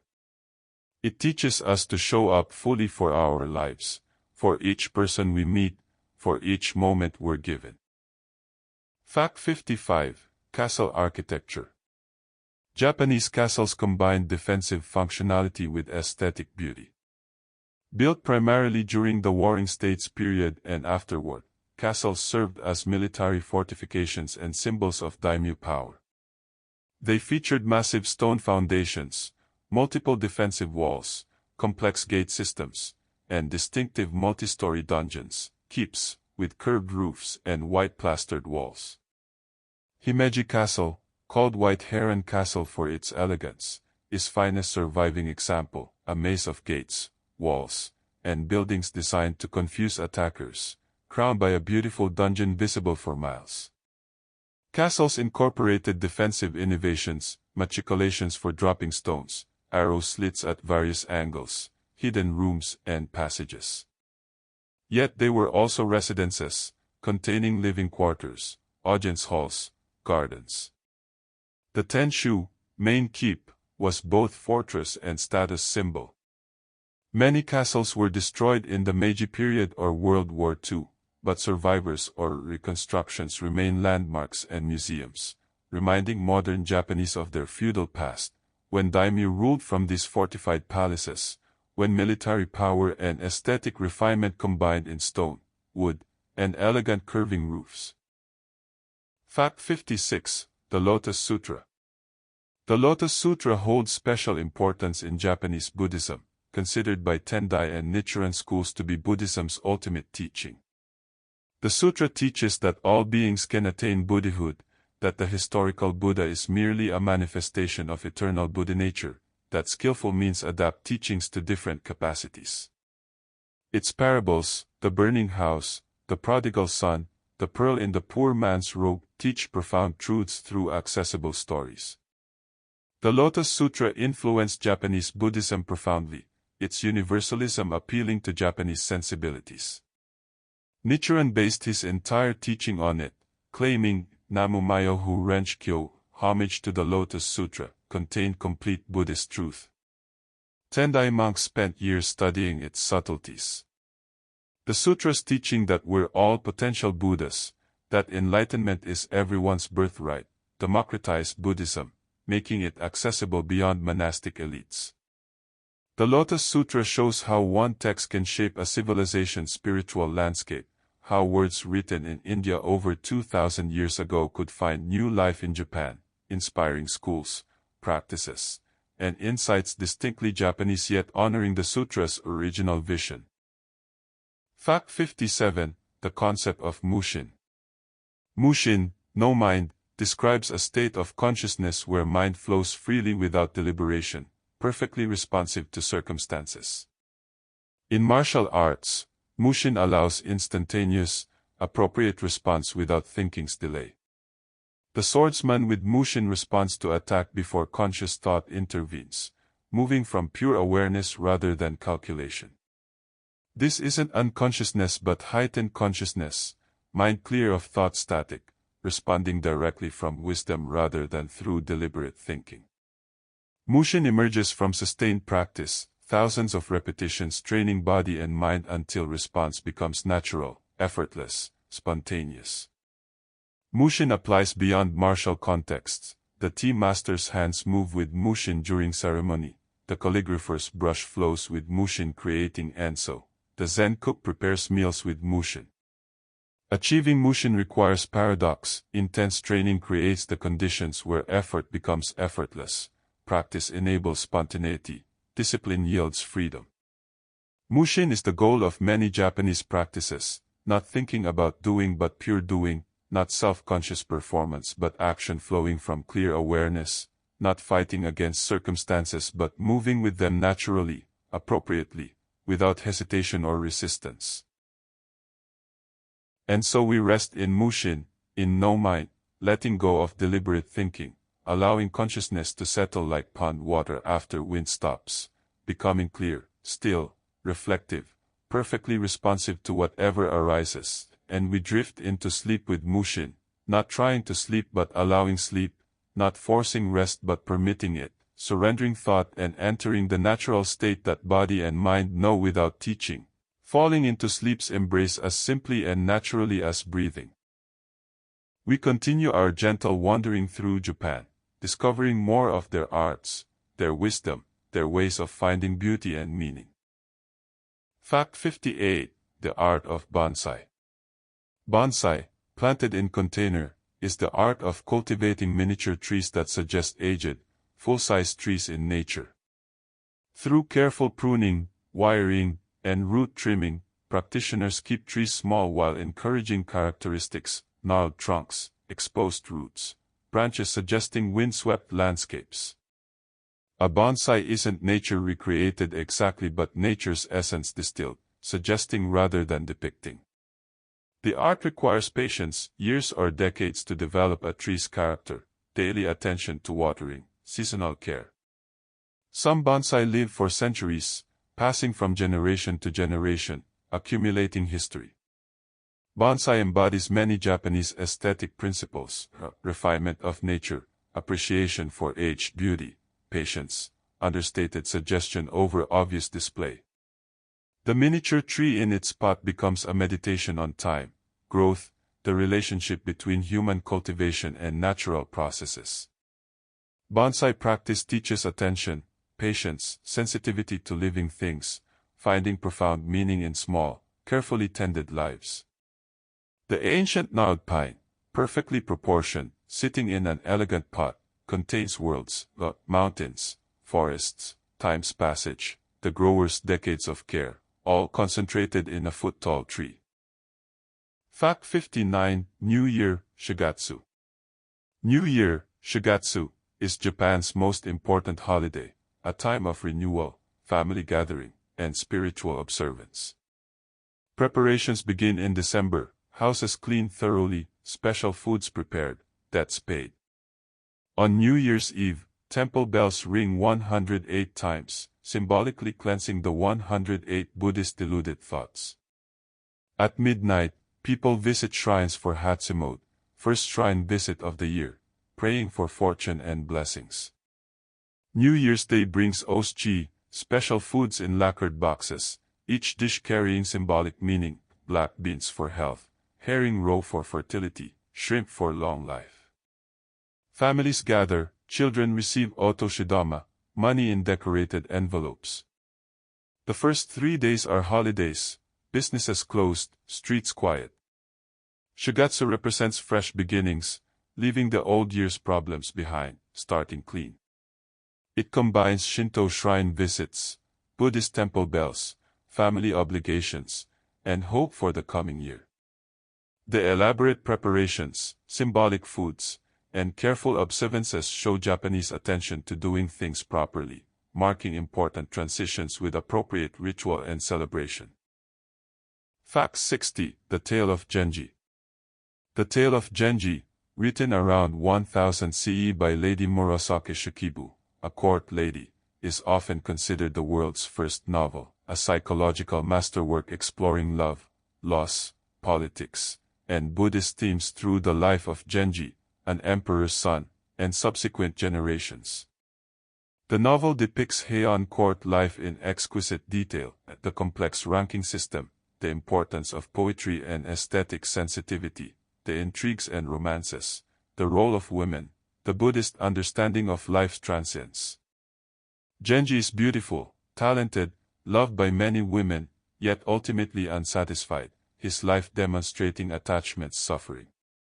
The prose is elegant, the psychological insight profound. The work influenced all subsequent Japanese literature, establishing themes, character types, and aesthetic sensibilities. That a woman wrote this masterpiece in 11th century Japan shows the relatively high status and education some court women enjoyed.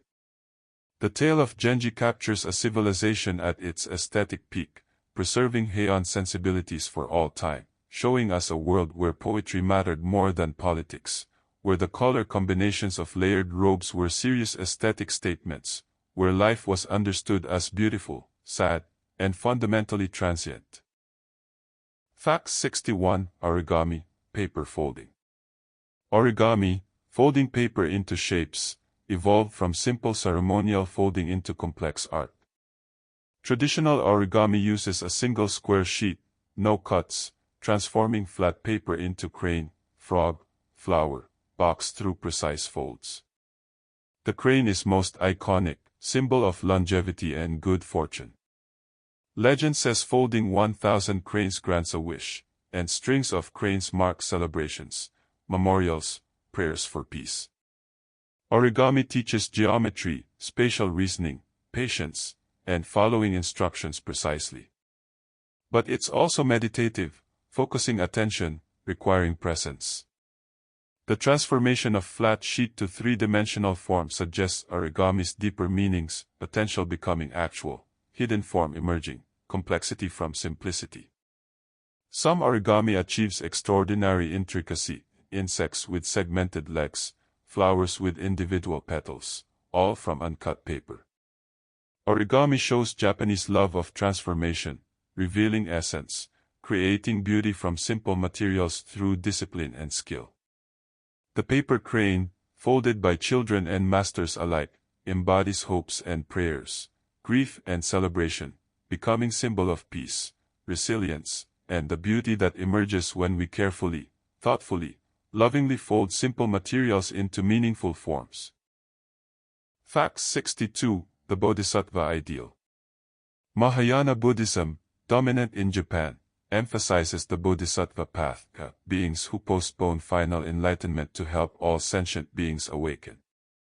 The Bodhisattva vows to save all beings before entering nirvana, working tirelessly across countless lifetimes for others' liberation. Canon, Avalokiteshvara, embodies compassion, Jaiso protects children and travelers, Manju represents wisdom. The Bodhisattva ideal influenced Japanese Buddhism profoundly, balancing sense emphasis on personal enlightenment with compassionate action in the world. Monks weren't just sitting in meditation but teaching, helping communities, performing social services. The Bodhisattva doesn't escape suffering but enters it willingly to help others. This ideal appealed to Japanese sensibilities, connecting individual cultivation with social responsibility, spiritual practice with compassionate action. The Bodhisattva shows that enlightenment isn't selfish escape but basis for helping others, that wisdom and compassion are inseparable, that the path doesn't lead away from the world but deeper into it with clearer eyes and more compassionate heart. Fact 63. Mount Koya, Koyasan. Mount Koya, Koyasan, is the center of Shingon Buddhism, founded by Kobo Daisho in 816 CE. This mountain complex, 800 meters elevation in Wakayama Prefecture, contains over 100 temples amid towering cedar forests. The Okanoin Cemetery houses thousands of graves and memorials winding through forest paths, Kobo Daisho's mausoleum at its heart, where believers say he meditates still, awaiting Maitreya Buddha's coming. Pilgrims walk forest paths among moss-covered stone lanterns and ancient graves, the atmosphere hushed, sacred. Visitors can stay in temple lodgings, shakubo, eating vegetarian Buddhist cuisine, attending morning services, experiencing monastic routine. Koyasan embodies sacred mountain tradition, separation from mundane world, space dedicated to practice and remembrance. The mountains mist, ancient trees, endless graves, temple bells, and chanted sutras create atmosphere of profound peace and spiritual presence. Khoisan isn't museum but living religious center, monks maintaining traditions over 1,200 years old, showing that ancient practices continue, that some places remain sacred, that the modern world hasn't entirely consumed the spiritual landscape. Fact 64. Shoji screens. Shoji, sliding screens with translucent rice paper in wooden lattice frames, are distinctive features of Japanese architecture, serving as walls, windows, and doors simultaneously. Shoji diffuse light beautifully, creating soft, even illumination, transforming harsh sunlight into gentle glow. They provide privacy while allowing light through, creating semi-transparent boundaries rather than solid walls. At night, from outside, silhouettes appear on glowing screens, creating shadowplay ambience. Shoji are fragile, paper tears easily, requiring maintenance and repair, reminding inhabitants of impermanence and requiring care. The lattice patterns show craftsmanship, the paper choice affects light quality. Opening shoji transforms space, connecting interior to garden, creating flexible living areas adapting to needs. Shoji embody Japanese architectural philosophy. Boundaries are permeable, inside and outside interpenetrate, flexibility matters more than permanence. Natural light should be honored and modified rather than blocked, and beauty can emerge from simple materials carefully assembled. The shoji screen, humble and sophisticated simultaneously, perfectly expresses wabi-sabi aesthetic applied to daily living. Fact 65. The warrior monk, Sohei. Not all monks devoted themselves purely to spiritual practice. Some became Sohei, warrior monks, defending temples, fighting in political disputes. Major temples like Mount Hais and Ryakuji commanded armies of Sohei who sometimes marched on the capital demanding concessions, parading sacred objects to pressure emperors and shoguns. These monks were genuine religious practitioners but also skilled fighters, shaving their heads but carrying naginata, pole arms, and bows. They defended temple interests, fought rival temples, participated in wider political conflicts. The warrior monk tradition shows Japanese Buddhism's complexity, not just peaceful meditation but institutional power, not just individual enlightenment but collective action, not separate from worldly affairs but deeply engaged. Oda Nobunaga notoriously attacked Mount Hai in 1571, burning temples and killing thousands of monks to break their political power. The Sohei tradition declined, but it shows that even Buddhism, teaching non-violence, adapted to Japanese feudal reality, that institutions fought for survival and influence, that the boundary between sacred and martial was more permeable than we might expect. And so we rest now between worlds, between waking and sleeping, between doing and being, like shoji screens between inside and outside, neither solid wall nor empty opening but permeable boundary allowing passage, allowing light, creating space that is somehow both separate and connected, and we drift through that boundary gently, naturally, finding our way towards sleep as easily as light passes through rice paper, as smoothly as sliding screens glide on their tracks. We move now through the final chapters of our Japanese journey, gathering the remaining threads, understanding how ancient wisdom speaks to us still. Fact 66. The Tanabata Festival. The Tanabata Festival, celebrating the legend of two star-crossed lovers, the weaver princess Oriheim and the cowherd Haikoboshi, who meet only once a year when the Milky Way allows them to cross, captures Japanese romantic sensibility.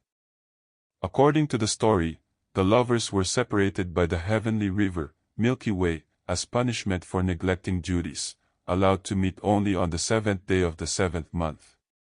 On Tanabata, people write wishes on colored paper and hang them on bamboo branches, hoping the stars will grant them. The festival combines Chinese legend with Japanese customs, showing cultural synthesis. The story appeals because it embodies mono no aware, love made more precious by separation, a single meeting annually more meaningful than constant companionship, beauty in longing and brief reunion. Tanabata shows Japanese appreciation for bittersweet narratives, the understanding that limitations and separation intensify love, that constraint creates meaning. The festival with its wishes on bamboo captures hope, romantic longing, and the belief that even stars respond to sincere human wishes. Fact 67. Lacquerware. Japanese lacquerware, urushi, involves applying layers of lacquer from the urushi tree to wooden objects, creating durable, beautiful, waterproof finishes. The process requires patience. Each layer must dry completely before the next application, sometimes taking months or years for complex pieces. Lacquer can be left black or red, or decorated with maki, sprinkling gold or silver powder into wet lacquer, creating intricate designs. Lacquerware was used for tea ceremony utensils, food containers, furniture, even armor. The finest pieces showed exquisite craftsmanship, landscapes, flowers, geometric patterns executed with precision. Lacquerware embodies Japanese aesthetic values, natural materials refined through human skill, beauty emerging from patient process, functional objects elevated to art. The glossy surface, smooth to touch, beautiful to see, perfectly suited to its purpose yet transcending utility. Lacquerware exemplifies the Japanese ability to transform everyday objects through dedicated craftsmanship into things of lasting beauty, each piece representing accumulated hours of careful work, each layer adding depth and durability. Fact 68. The concept of yugen. Yugen, another untranslatable aesthetic concept, suggests profound mystery, subtle depth, the beauty of what's hinted but not stated. Yugen is the feeling evoked by mist partially obscuring a mountain, by twilight's uncertain light, by poetry suggesting more than its words explicitly state. Its beauty tinged with melancholy, awareness of depths beyond comprehension, recognition that ultimate truth can be suggested but never fully grasped. No theater cultivates yugen through its minimal staging, masked actors, and elusive poetry, creating atmosphere of mysterious depth. Yugen values suggestion over statement, indirection over directness, the power of what remains unseen and unsaid. A garden path disappearing around a corner has yugen, inviting imagination to complete what sight can't verify. Yugen teaches that articulating everything diminishes mystery, that leaving things incomplete or ambiguous honors complexity, that some truths are better approached obliquely than directly. It's the aesthetic of the implied, the intuited, the felt rather than known, recognizing that reality's depths exceed our ability to comprehend or express them fully. Fact 69. Jaiso Bodhisattva. Jaiso Bodhisattva, protector of children and travelers, is beloved throughout Japan. Stone Jaiso statues appear at roadsides, temples, and cemeteries, often wearing red bibs and caps placed by devotees. Jaiso is particularly associated with Misuko, water children, stillborn babies and aborted fetuses, parents offering prayers, toys, and small gifts to Jaiso statues, asking protection for their lost children. Jaiso is said to help children cross the Sunzu River to the afterlife, hiding them in his robes when demons threaten. The practice of caring for Jaiso statues, dressing them, leaving offerings, expressing grief and hope, provides outlet for otherwise suppressed feelings about infant loss. Jaiso's gentle presence throughout Japan offers comfort, his simple stone form becoming focus for prayer and remembrance. The Bodhisattva embodies compassion for the most vulnerable, showing Buddhism's adaptation to human emotional needs, creating space for grief, hope, and continuing relationship with lost children, acknowledging pain while offering spiritual consolation and practical outlet for parental love that outlasts loss. Fact 70. The Floating World, Ukiyo. Ukiyo, floating world, originally meant the Buddhist realm of suffering and transience, but during the Edo period came to describe urban pleasure quarters where one could escape social constraints.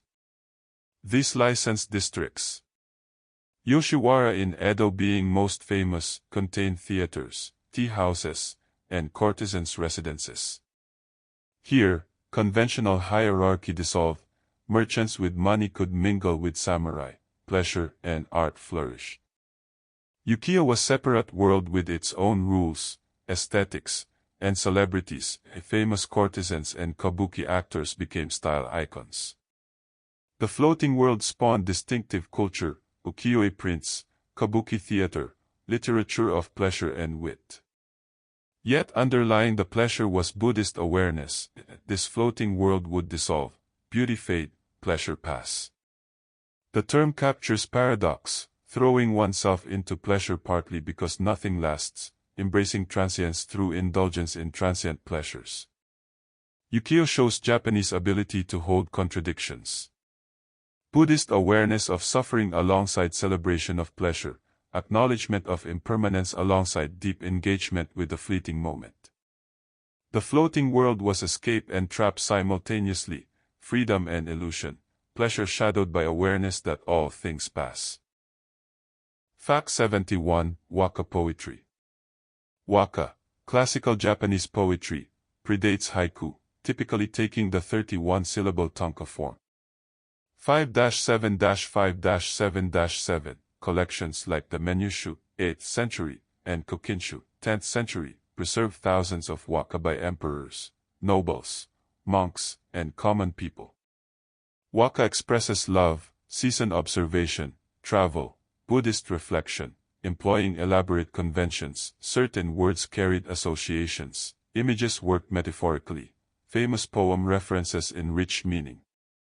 Poetry composition was essential skill for court nobles, failed romance if one couldn't compose appropriate waka response. Waka shows Japanese literary sophistication, aesthetic sensibility, and the importance placed on emotional expression through carefully crafted verse. The brevity demanded precision, every syllable mattered, every image carried weight. Waka could be playful, heartbreaking, philosophical, religious, often several simultaneously. These ancient poems remain moving today, showing that human emotions, love's joy and pain, nature's beauty, time's passage, spiritual longing, transcend centuries, that words carefully arranged can preserve feeling across vast temporal distances, making us feel what someone felt when composing a poem over 1,000 years ago. Fact 72, the onsen, hot springs. Japan's volcanic geology creates abundant hot springs, onsen, which became central to Japanese culture. Bathing in hot mineral water isn't just washing but relaxation, health practice, social activity, spiritual experience. Onsen etiquette requires bathing naked, washing thoroughly before entering the communal bath, complete nudity creating unusual social equality. The hot water relieves muscles. The minerals offer health benefits, but the experience is equally about leaving worldly concerns, relaxing completely, experiencing simple physical pleasure mindfully. Many onsen are situated in beautiful natural settings, mountain valleys, coastal areas, creating complete sensory experience. Some onsen are ancient, used for centuries, developing traditions and reputations. Buddhist monks built temples near hot springs, recognizing their healing properties. The practice of bathing together naked, vulnerable, equal, creates intimacy and community. Onsen culture shows Japanese comfort with bodies, appreciation for natural gifts, ability to find spiritual dimension in physical pleasure, transformation of simple bathing into aesthetic and communal experience, making the ordinary extraordinary through attention and tradition. Fact 73, Basho, the haiku master. Matsuo Basho, 1644–1694, transformed haiku from playful verse into profound art.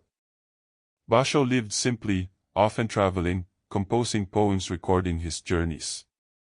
The Narrow Road to the Deep North chronicles his 1689 journey through northern Japan, combining prose travel narrative with haiku capturing moments. Summer grasses / all that remains / of warriors' dreams. Basho's poems achieve extraordinary depth through simplicity, suggesting universal truths through specific observations. He taught students to find poetry in everyday moments, to see the extraordinary in the ordinary, to express profound insight through plain language. Basho was also Zen practitioner, his poetry embodying Zen values, presence, directness, suggestion rather than statement, finding enlightenment in mundane experience.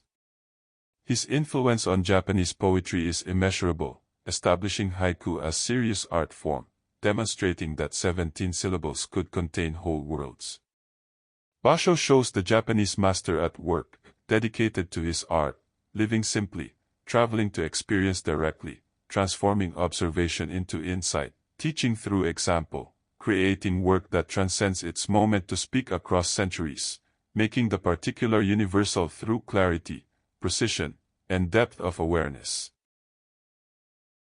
And so we journey with Basho, walking ancient roads, observing the world with clear attention, finding poetry in falling petals and croaking frogs, in summer rain and winter snow, and we understand that every moment contains poetry if we attend to it, that enlightenment hides in ordinary experience, that 17 syllables can capture the infinite, and we rest in that understanding, breathing the mountain air, listening to the stream's voice, drifting toward sleep on the ancient road. Pilgrims all, traveling toward rest. We approach now the final stages of our journey, gathering the last threads of Japanese wisdom, understanding how this ancient culture continues to teach us. Fact 74, the Bamboo Forest. Bamboo forests hold special place in Japanese consciousness and aesthetics. The Arashiyama bamboo grove in Kyoto exemplifies their appeal, tall green stalks rising straight and close, creating corridors of filtered green light, rustling and creaking in the wind. Bamboo grows rapidly, bends without breaking, returns when cut, serving as metaphor for resilience and flexibility. It provides material for countless uses: construction, utensils, baskets, musical instruments, weapons, paper. The sound of wind through bamboo is distinctive, soothing, appearing in poetry and painting as atmospheric element. Bamboo embodies qualities Japanese admire: strength without rigidity, rapid growth without coarseness, simplicity with elegance. Walking through a bamboo forest creates particular atmosphere, enclosed yet open, the green light surreal, the sound immersive. Bamboo forests appear throughout Japanese art and literature, representing natural beauty, providing setting for contemplation, offering metaphor for ideal character. The straight stalks reaching skyward, rooted yet flexible, persistent yet graceful, show nature providing lessons for human life, the physical world teaching spiritual truths to those who observe with attention. Fact 75, Aikido, the way of harmony. Aikido, founded by Morihei Ueshiba in the 20th century but drawing on ancient martial traditions, emphasizes blending with an attacker's energy rather than opposing it directly. Unlike martial arts focused on defeating opponents, Aikido seeks harmony, redirecting aggression without creating conflict. Techniques involve circular movements, joint locks, throws that use attackers' momentum against them. The philosophy teaches that conflict results from resisting natural flow, that true strength lies in flexibility and adaptation. Aikido trains falling as much as throwing, learning to receive as well as give, maintaining balance through change. Practice is cooperative rather than competitive, partners helping each other learn rather than fighting to win. Aikido extends beyond physical techniques to life philosophy, responding to difficulties by flowing with them rather than rigidly resisting, finding way through conflict that preserves everyone's dignity, understanding that winning through domination often creates more problems than it solves. Aikido shows how martial arts can be paths to peace, how warrior training can cultivate compassion, how strength and gentleness aren't opposites but complementary aspects of mature character. Fact 76, the 5-story pagoda. 5-story pagodas dot Japan's landscape, distinctively Japanese architectural forms deriving from Buddhist stupas.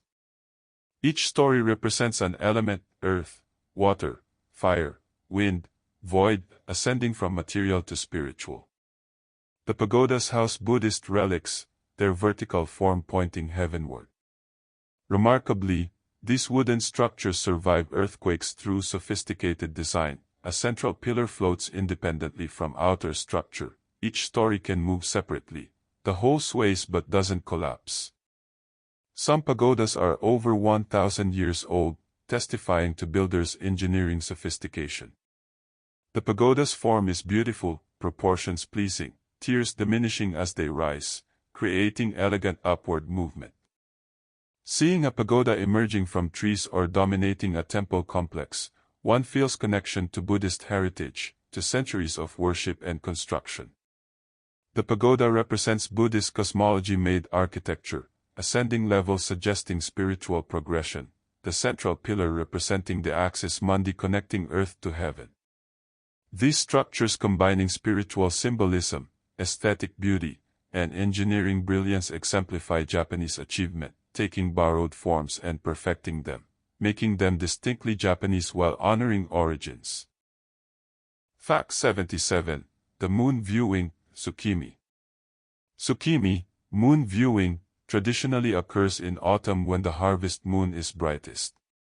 People gather to appreciate the moon's beauty, offering rice dumplings, pampas grass, and sake, composing poetry, contemplating the moon's serene beauty. This isn't active entertainment but contemplative practice, sitting quietly, observing light and shadow, feeling autumn's melancholy beauty. The moon appears throughout Japanese art and poetry, symbol of transience, beauty, loneliness, enlightenment. The practice embodies Mono no aware, autumn moon's beauty tinged with seasons ending, awareness that summer's warmth fades, winter approaches. Moon viewing shows Japanese ability to make aesthetic practices from simple observation, to find spiritual significance in nature's phenomena, to gather communally for quiet contemplation. It demonstrates that culture needn't always be loud and active but can cultivate appreciation for subtle beauty, for moments of shared silence, for attention to celestial beauty that requires nothing from us except presence and openness to being moved by what we observe. Fact 78. Raku pottery. Raku pottery, developed for tea ceremony, embodies wabi-sabi aesthetic perfectly.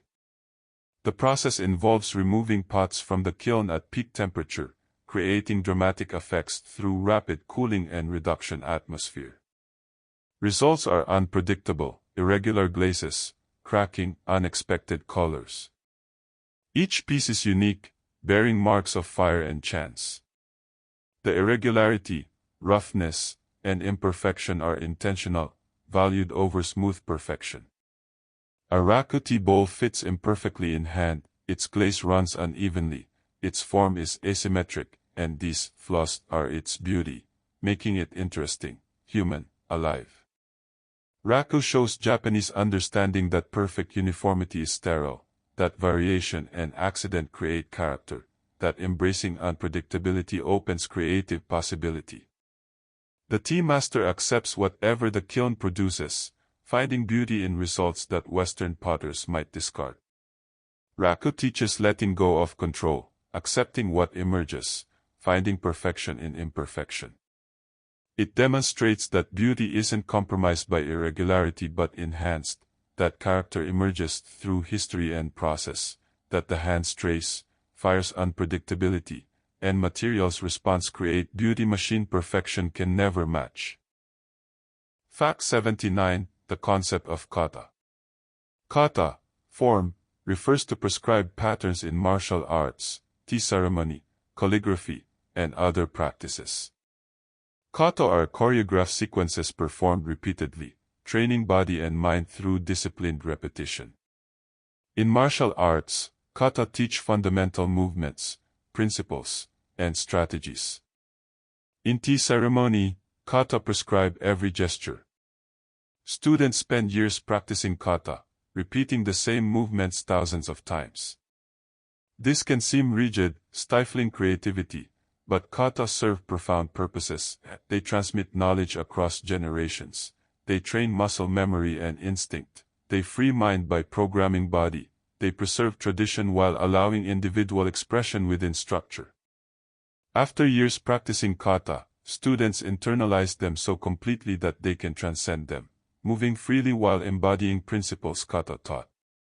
Kata shows Japanese approach to mastery, first exact imitation, then deep understanding through repetition, finally transcendence where form and freedom merge. The path to spontaneity runs through discipline, creativity emerges from constraint, and individuality develops within tradition rather than against it. Kata embodies the paradox that true freedom requires structure, that knowing the rules perfectly allows their transcendence. Fact 80. The Karasansui, Dry Garden. Karasansui, dry landscape gardens, use rocks and rake gravel to represent water and landscapes without actual water.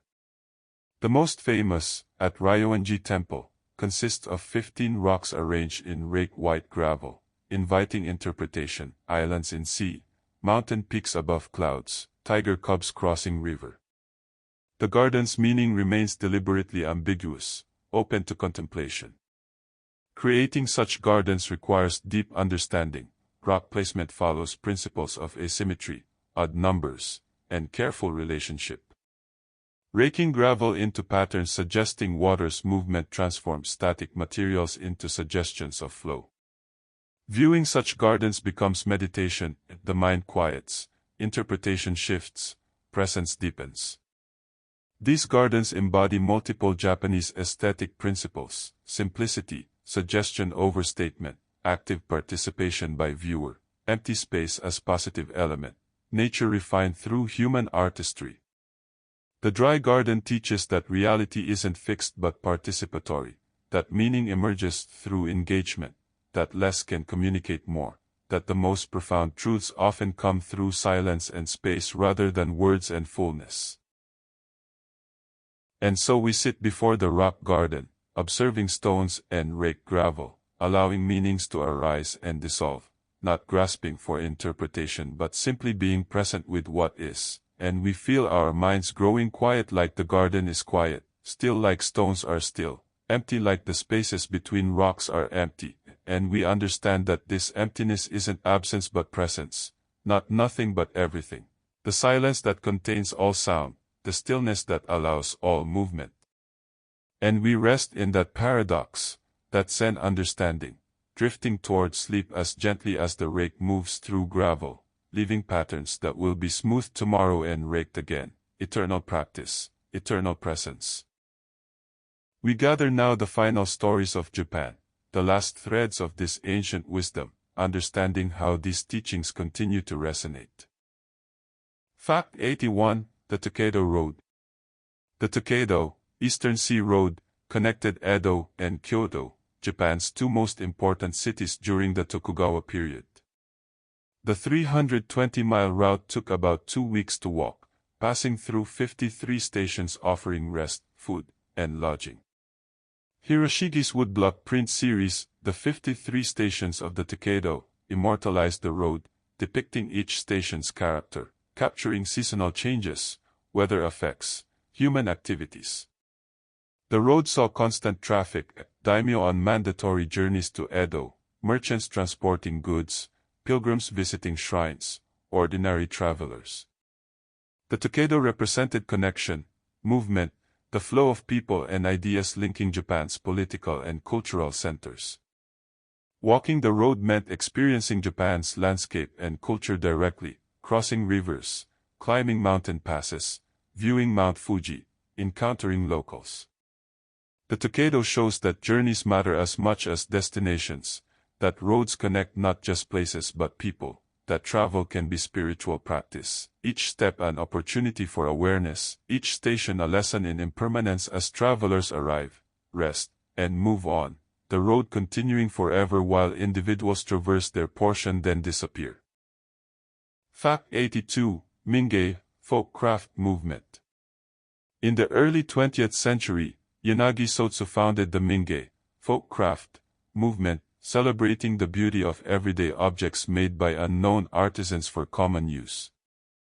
Against industrialization and elite art world's pretensions, Yanagi championed humble pottery, textiles, baskets, tools, objects made with honest craftsmanship, used daily, acquiring beauty through use. Mingei aesthetics valued simplicity, utility, natural materials, traditional techniques, and the unconscious beauty emerging when craftspeople worked without ego, creating functional objects that incidentally achieved aesthetic grace. A rice bowl used for decades, acquiring patina and wear, embodied Mingei ideals more than precious tea ceremony pieces. The movement influenced Japanese design, craft revival, and Western understanding of Japanese aesthetics. Mingei teaches that beauty belongs in daily life, not just museums, that humble honest work creates its own beauty, that utility and aesthetics aren't opposed, that democracy of beauty means everyone can be surrounded by beautiful things if we recognize and preserve good craftsmanship. Mingei shows modern Japanese looking to tradition while adapting to industrial age, finding wisdom in folk practices, valuing what mass production threatened to destroy. Fact 83. The crane, symbol of longevity. The Japanese crane, tancho, with its white body, black wing tips, and red crown, is revered as symbol of longevity, good fortune, and fidelity. Cranes made for life, performing elaborate dances, embodying partnership and devotion.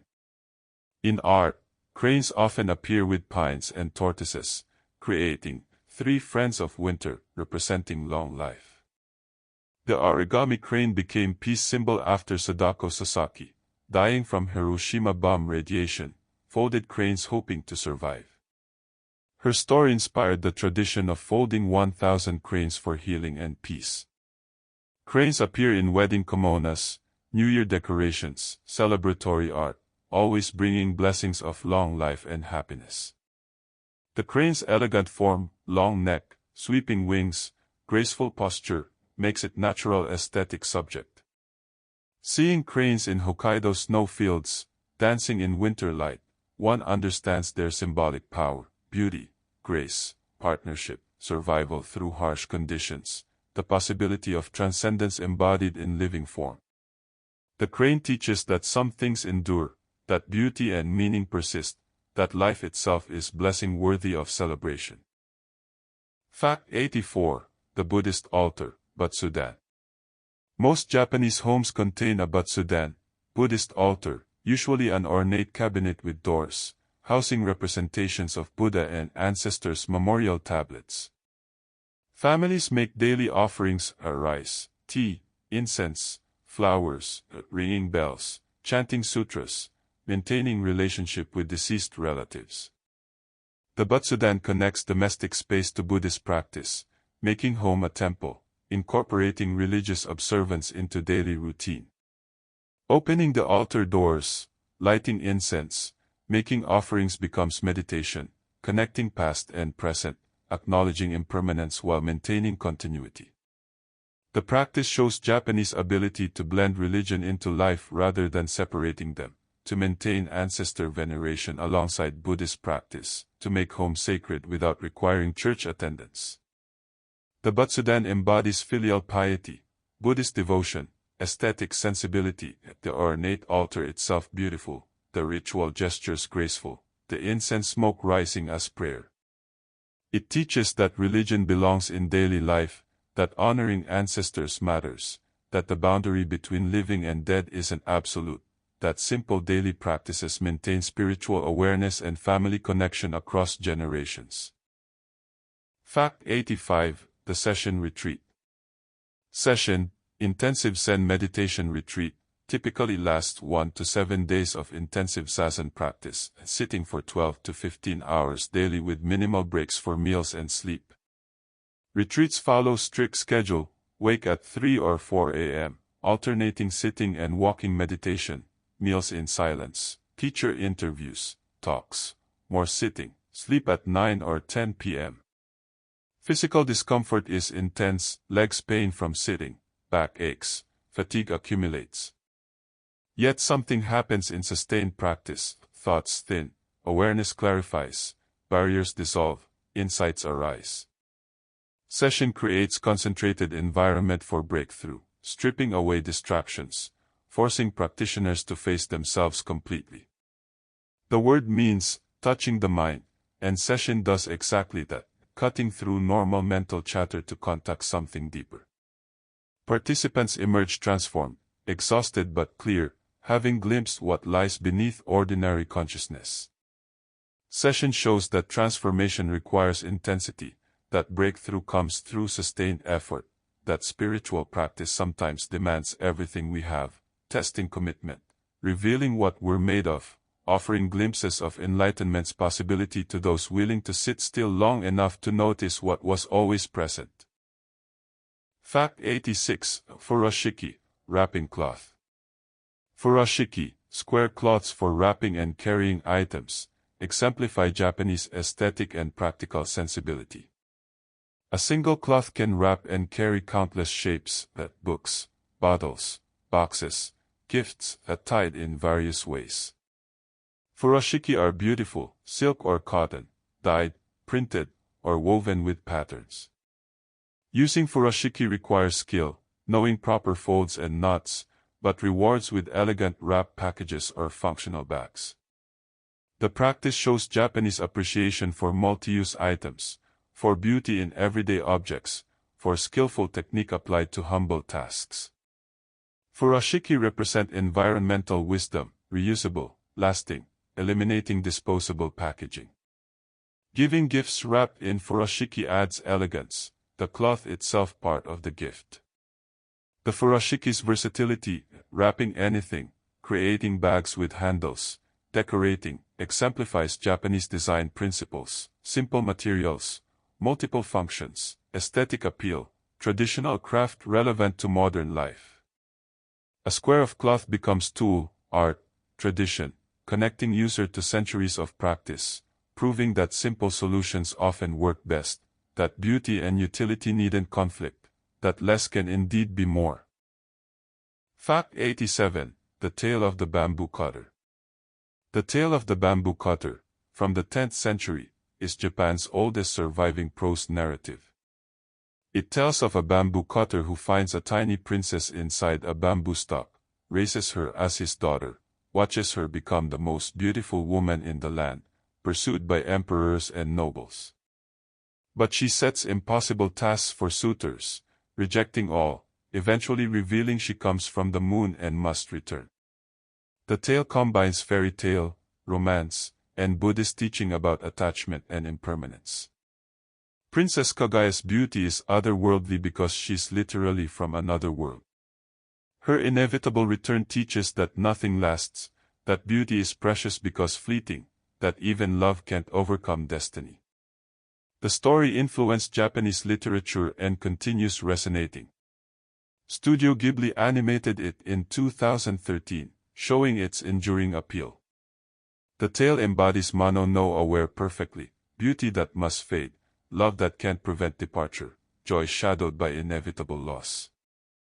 It teaches that some things belong elsewhere, that we can't hold what we love forever, that accepting impermanence allows us to appreciate what we have while we have it. Fact 88. The Earthquake Legacy. Japan's location on tectonic boundaries means earthquakes are a constant reality, shaping architecture, consciousness, and philosophy. Buildings must flex not break, communities must prepare and respond, individuals must accept ground beneath them isn't stable. This geological reality influenced Japanese thought: nothing is permanent, stability is illusion, disaster can strike without warning, yet life continues, beauty remains possible, community provides resilience. Traditional architecture used wood and joinery allowing movement, modern buildings employ advanced engineering, but the fundamental challenge remains. Earthquakes taught impermanence viscerally, that today's solid ground might shake tomorrow, that life is fragile, that holding too tightly to stability brings suffering.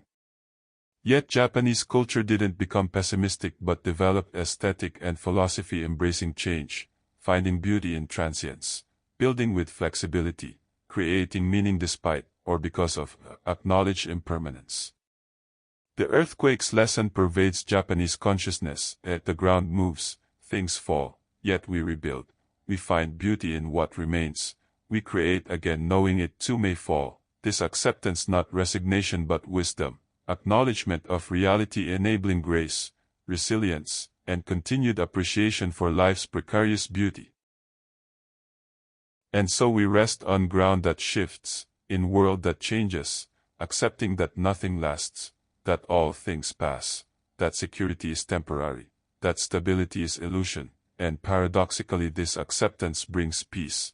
This acknowledgement of impermanence allows us to appreciate what is without grasping, to love without possessing, to build knowing things fall, to create beauty aware it won't last, and in this wisdom, this earthquake wisdom, we find not fear but freedom, not anxiety but peace. Letting go, releasing, falling gently into sleep like cherry blossoms falling, accepting gravity, surrendering to what is.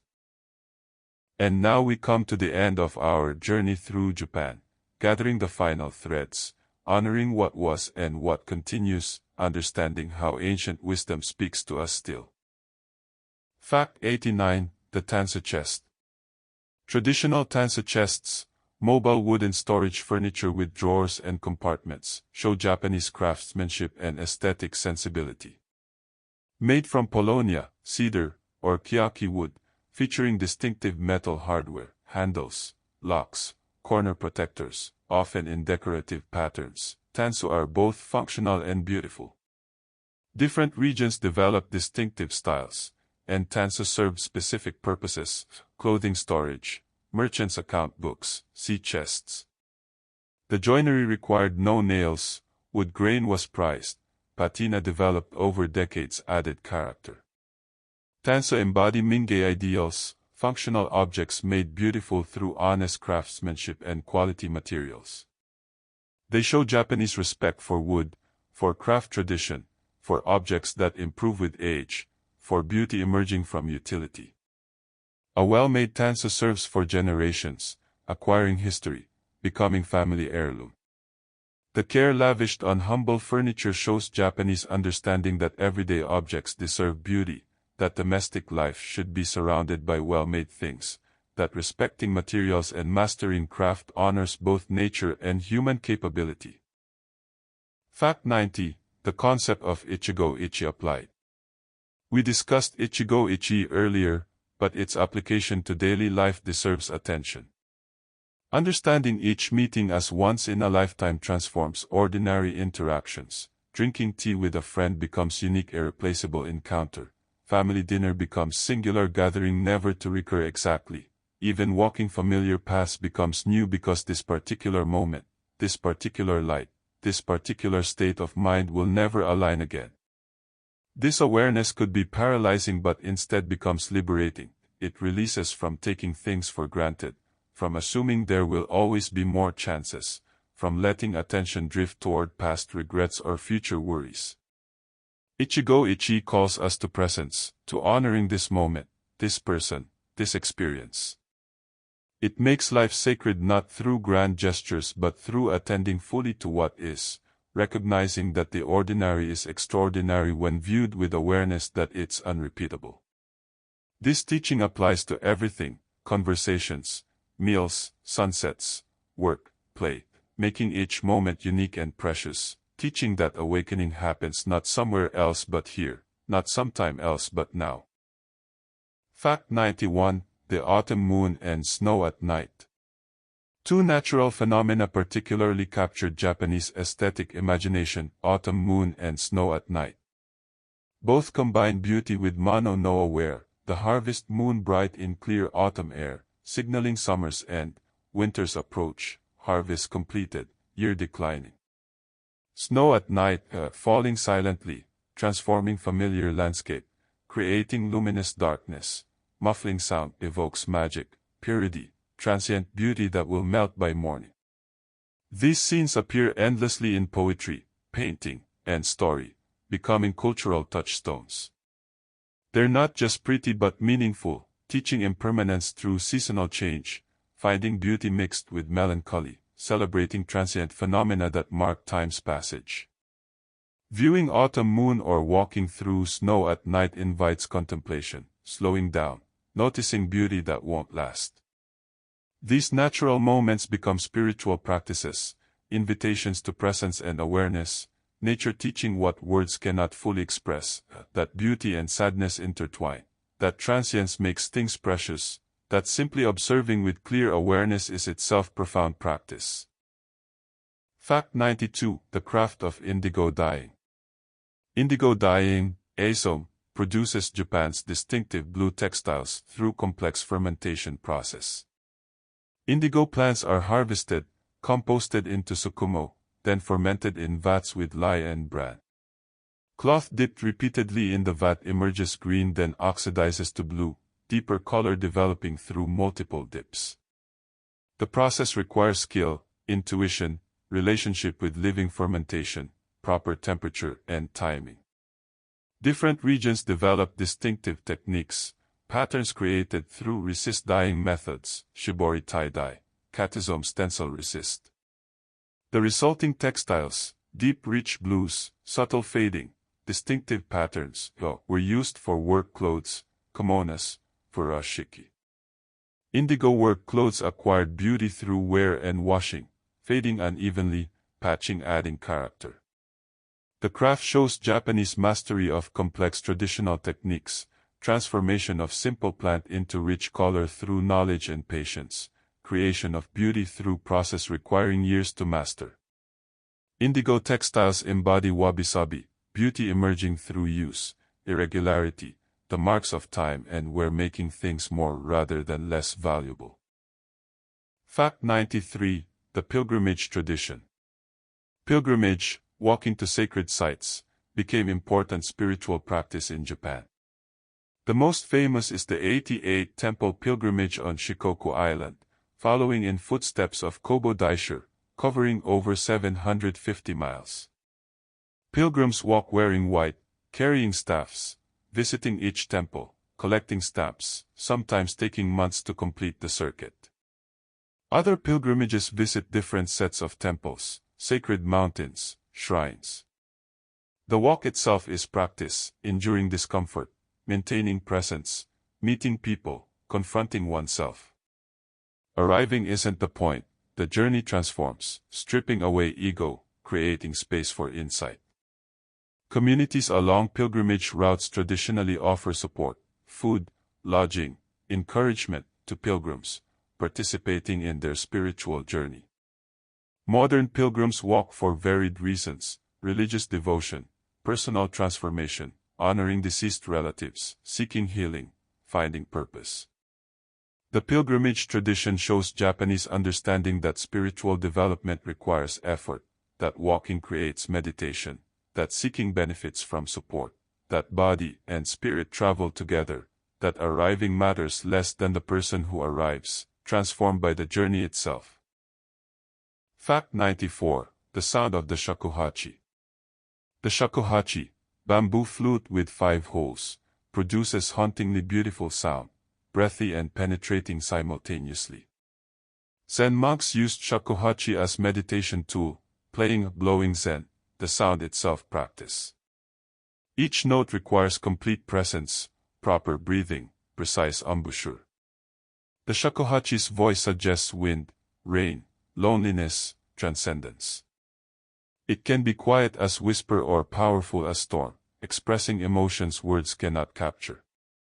Playing requires years of practice, learning to control breath, to produce pure tones from simple bamboo too. The imperfections in the bamboo, the way each shakuhachi is unique, adds to its character. Music played on shakuhachi often has contemplative, meditative quality, drawing listeners into stillness and presence.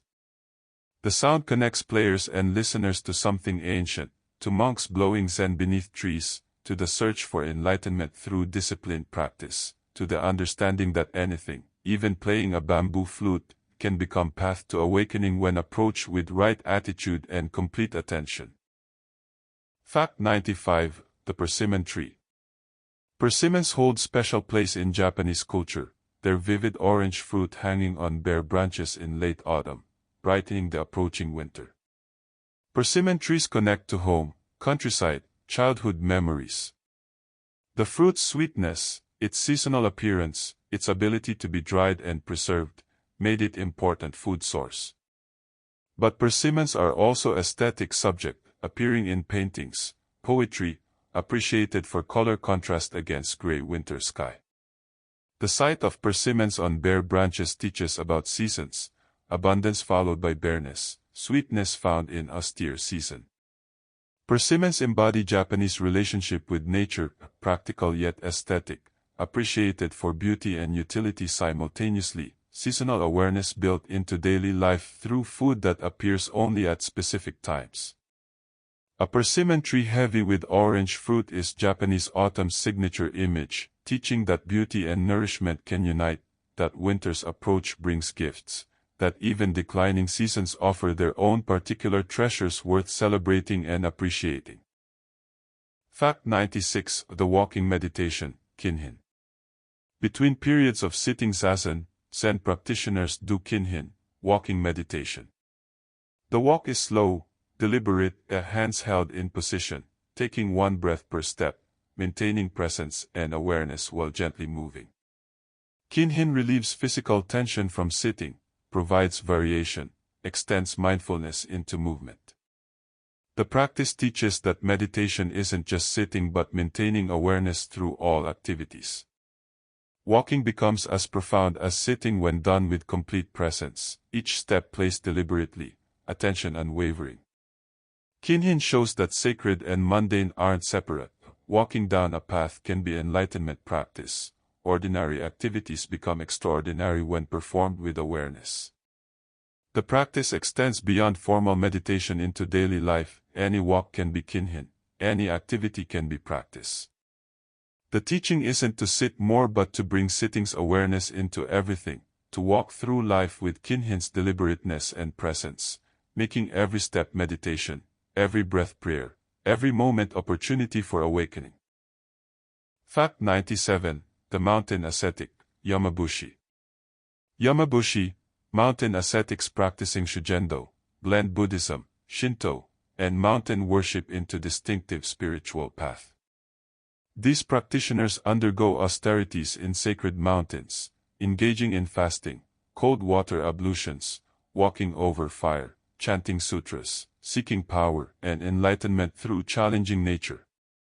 Yamabushi wear distinctive clothing, white robes, small black caps, carry conch shell horns, walk through mountains blowing horns, performing rituals at sacred sites. They serve as guides, shamans, healers, maintaining relationship between village and mountain spirits.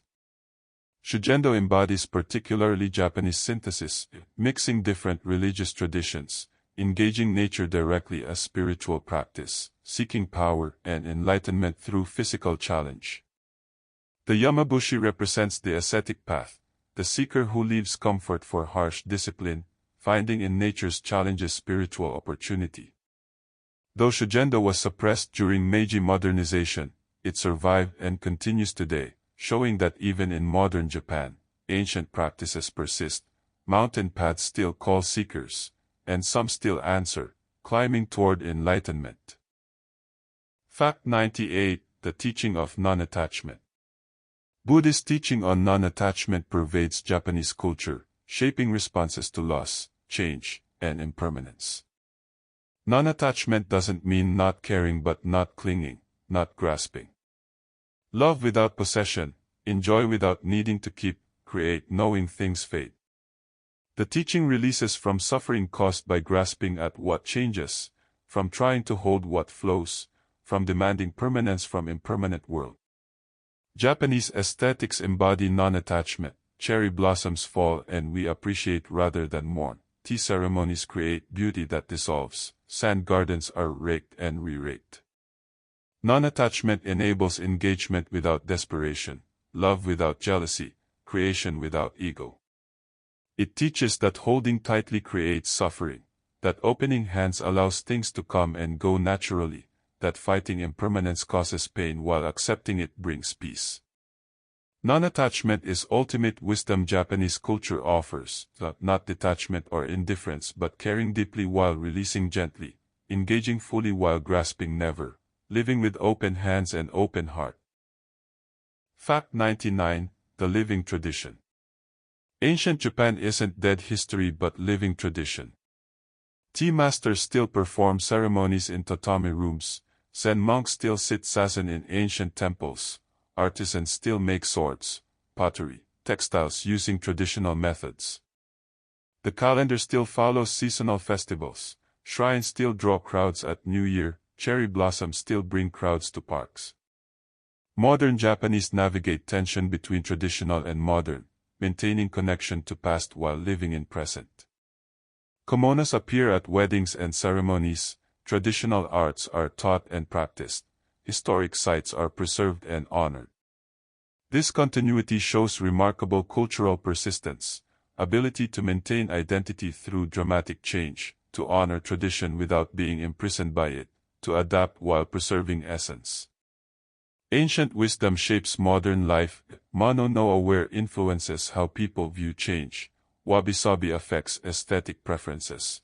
Buddhist teachings inform how people face difficulty.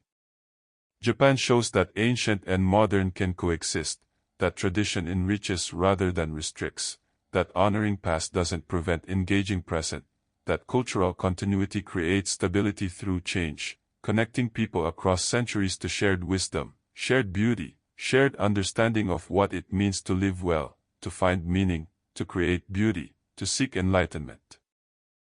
Fact 100, the gift of Japanese wisdom.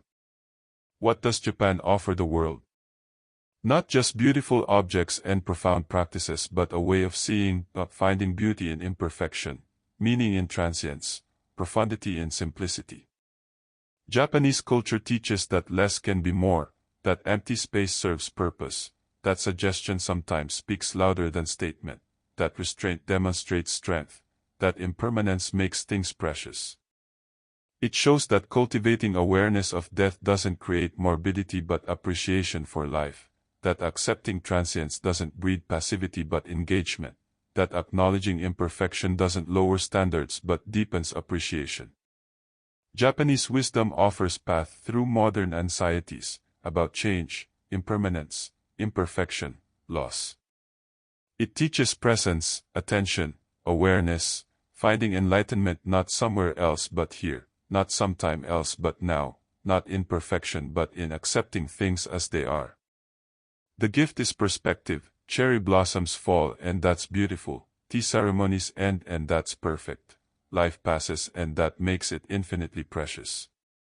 Japan teaches living with open eyes and open hands, creating beauty knowing it won't last, loving without grasping, building without demanding permanence, finding peace not through control but through acceptance, discovering that enlightenment isn't achievement but recognition of what was always true, always present, patiently waiting for us to notice. And so we come to rest at journey's end, having walked through ancient Japan, from misty mountains to island temples, from warrior codes to Zen silence, from tea ceremony precision to cherry blossom transience. We have learned to see differently, finding beauty in imperfection, meaning in emptiness, peace in acceptance, enlightenment in ordinary moments. The temple bell rings across the valley, the sound fades slowly, and in that fading we hear the teaching, all things pass, all sounds diminish, all moments dissolve, and this isn't tragedy but truth, not sorrow but wisdom. The cherry blossoms fall gently, carpeting the ground in ephemeral pink. Their falling is their perfection, their impermanence their beauty. They teach us what the wise already know, that holding destroys while releasing preserves, that grasping creates suffering while open hands find peace. In the rock garden, stones rest in raked gravel, eternally still, eternally present, suggesting mountains, islands, the cosmos itself, or simply being stones and gravel, no interpretation needed, just presence, just existence, just isness. Rest now, deeply, completely, like these ancient stones that have witnessed centuries flow past, like cherry blossoms that bloom and fall in endless cycle, like pilgrims who walk until walking itself becomes arriving. The path is complete not at journey's end but in each step fully taken. Enlightenment is found not through striving but through releasing, and sleep comes not through forcing but through allowing. Let go now, release effort, permit rest, like autumn leaves falling without resistance, like tea ceremony water poured with perfect presence, like the brush creating Enso in one mindful stroke. Sleep in Zen mind, in beginner's mind, in no mind, just this moment, just this breath, just this falling into darkness that isn't darkness but the fertile emptiness from which all things arise. The moon rises over Japan, the same moon Basho observed, the same moon that illuminated ancient temples, and it teaches us what it has always taught, that presence continues, that beauty endures, that light returns after darkness. Rest now in that light, in that knowing, in the peace that transcends understanding, in the silence that holds all sound, in the emptiness that contains all fullness. Sleep deeply. Awaken gently. Be present always. Good night.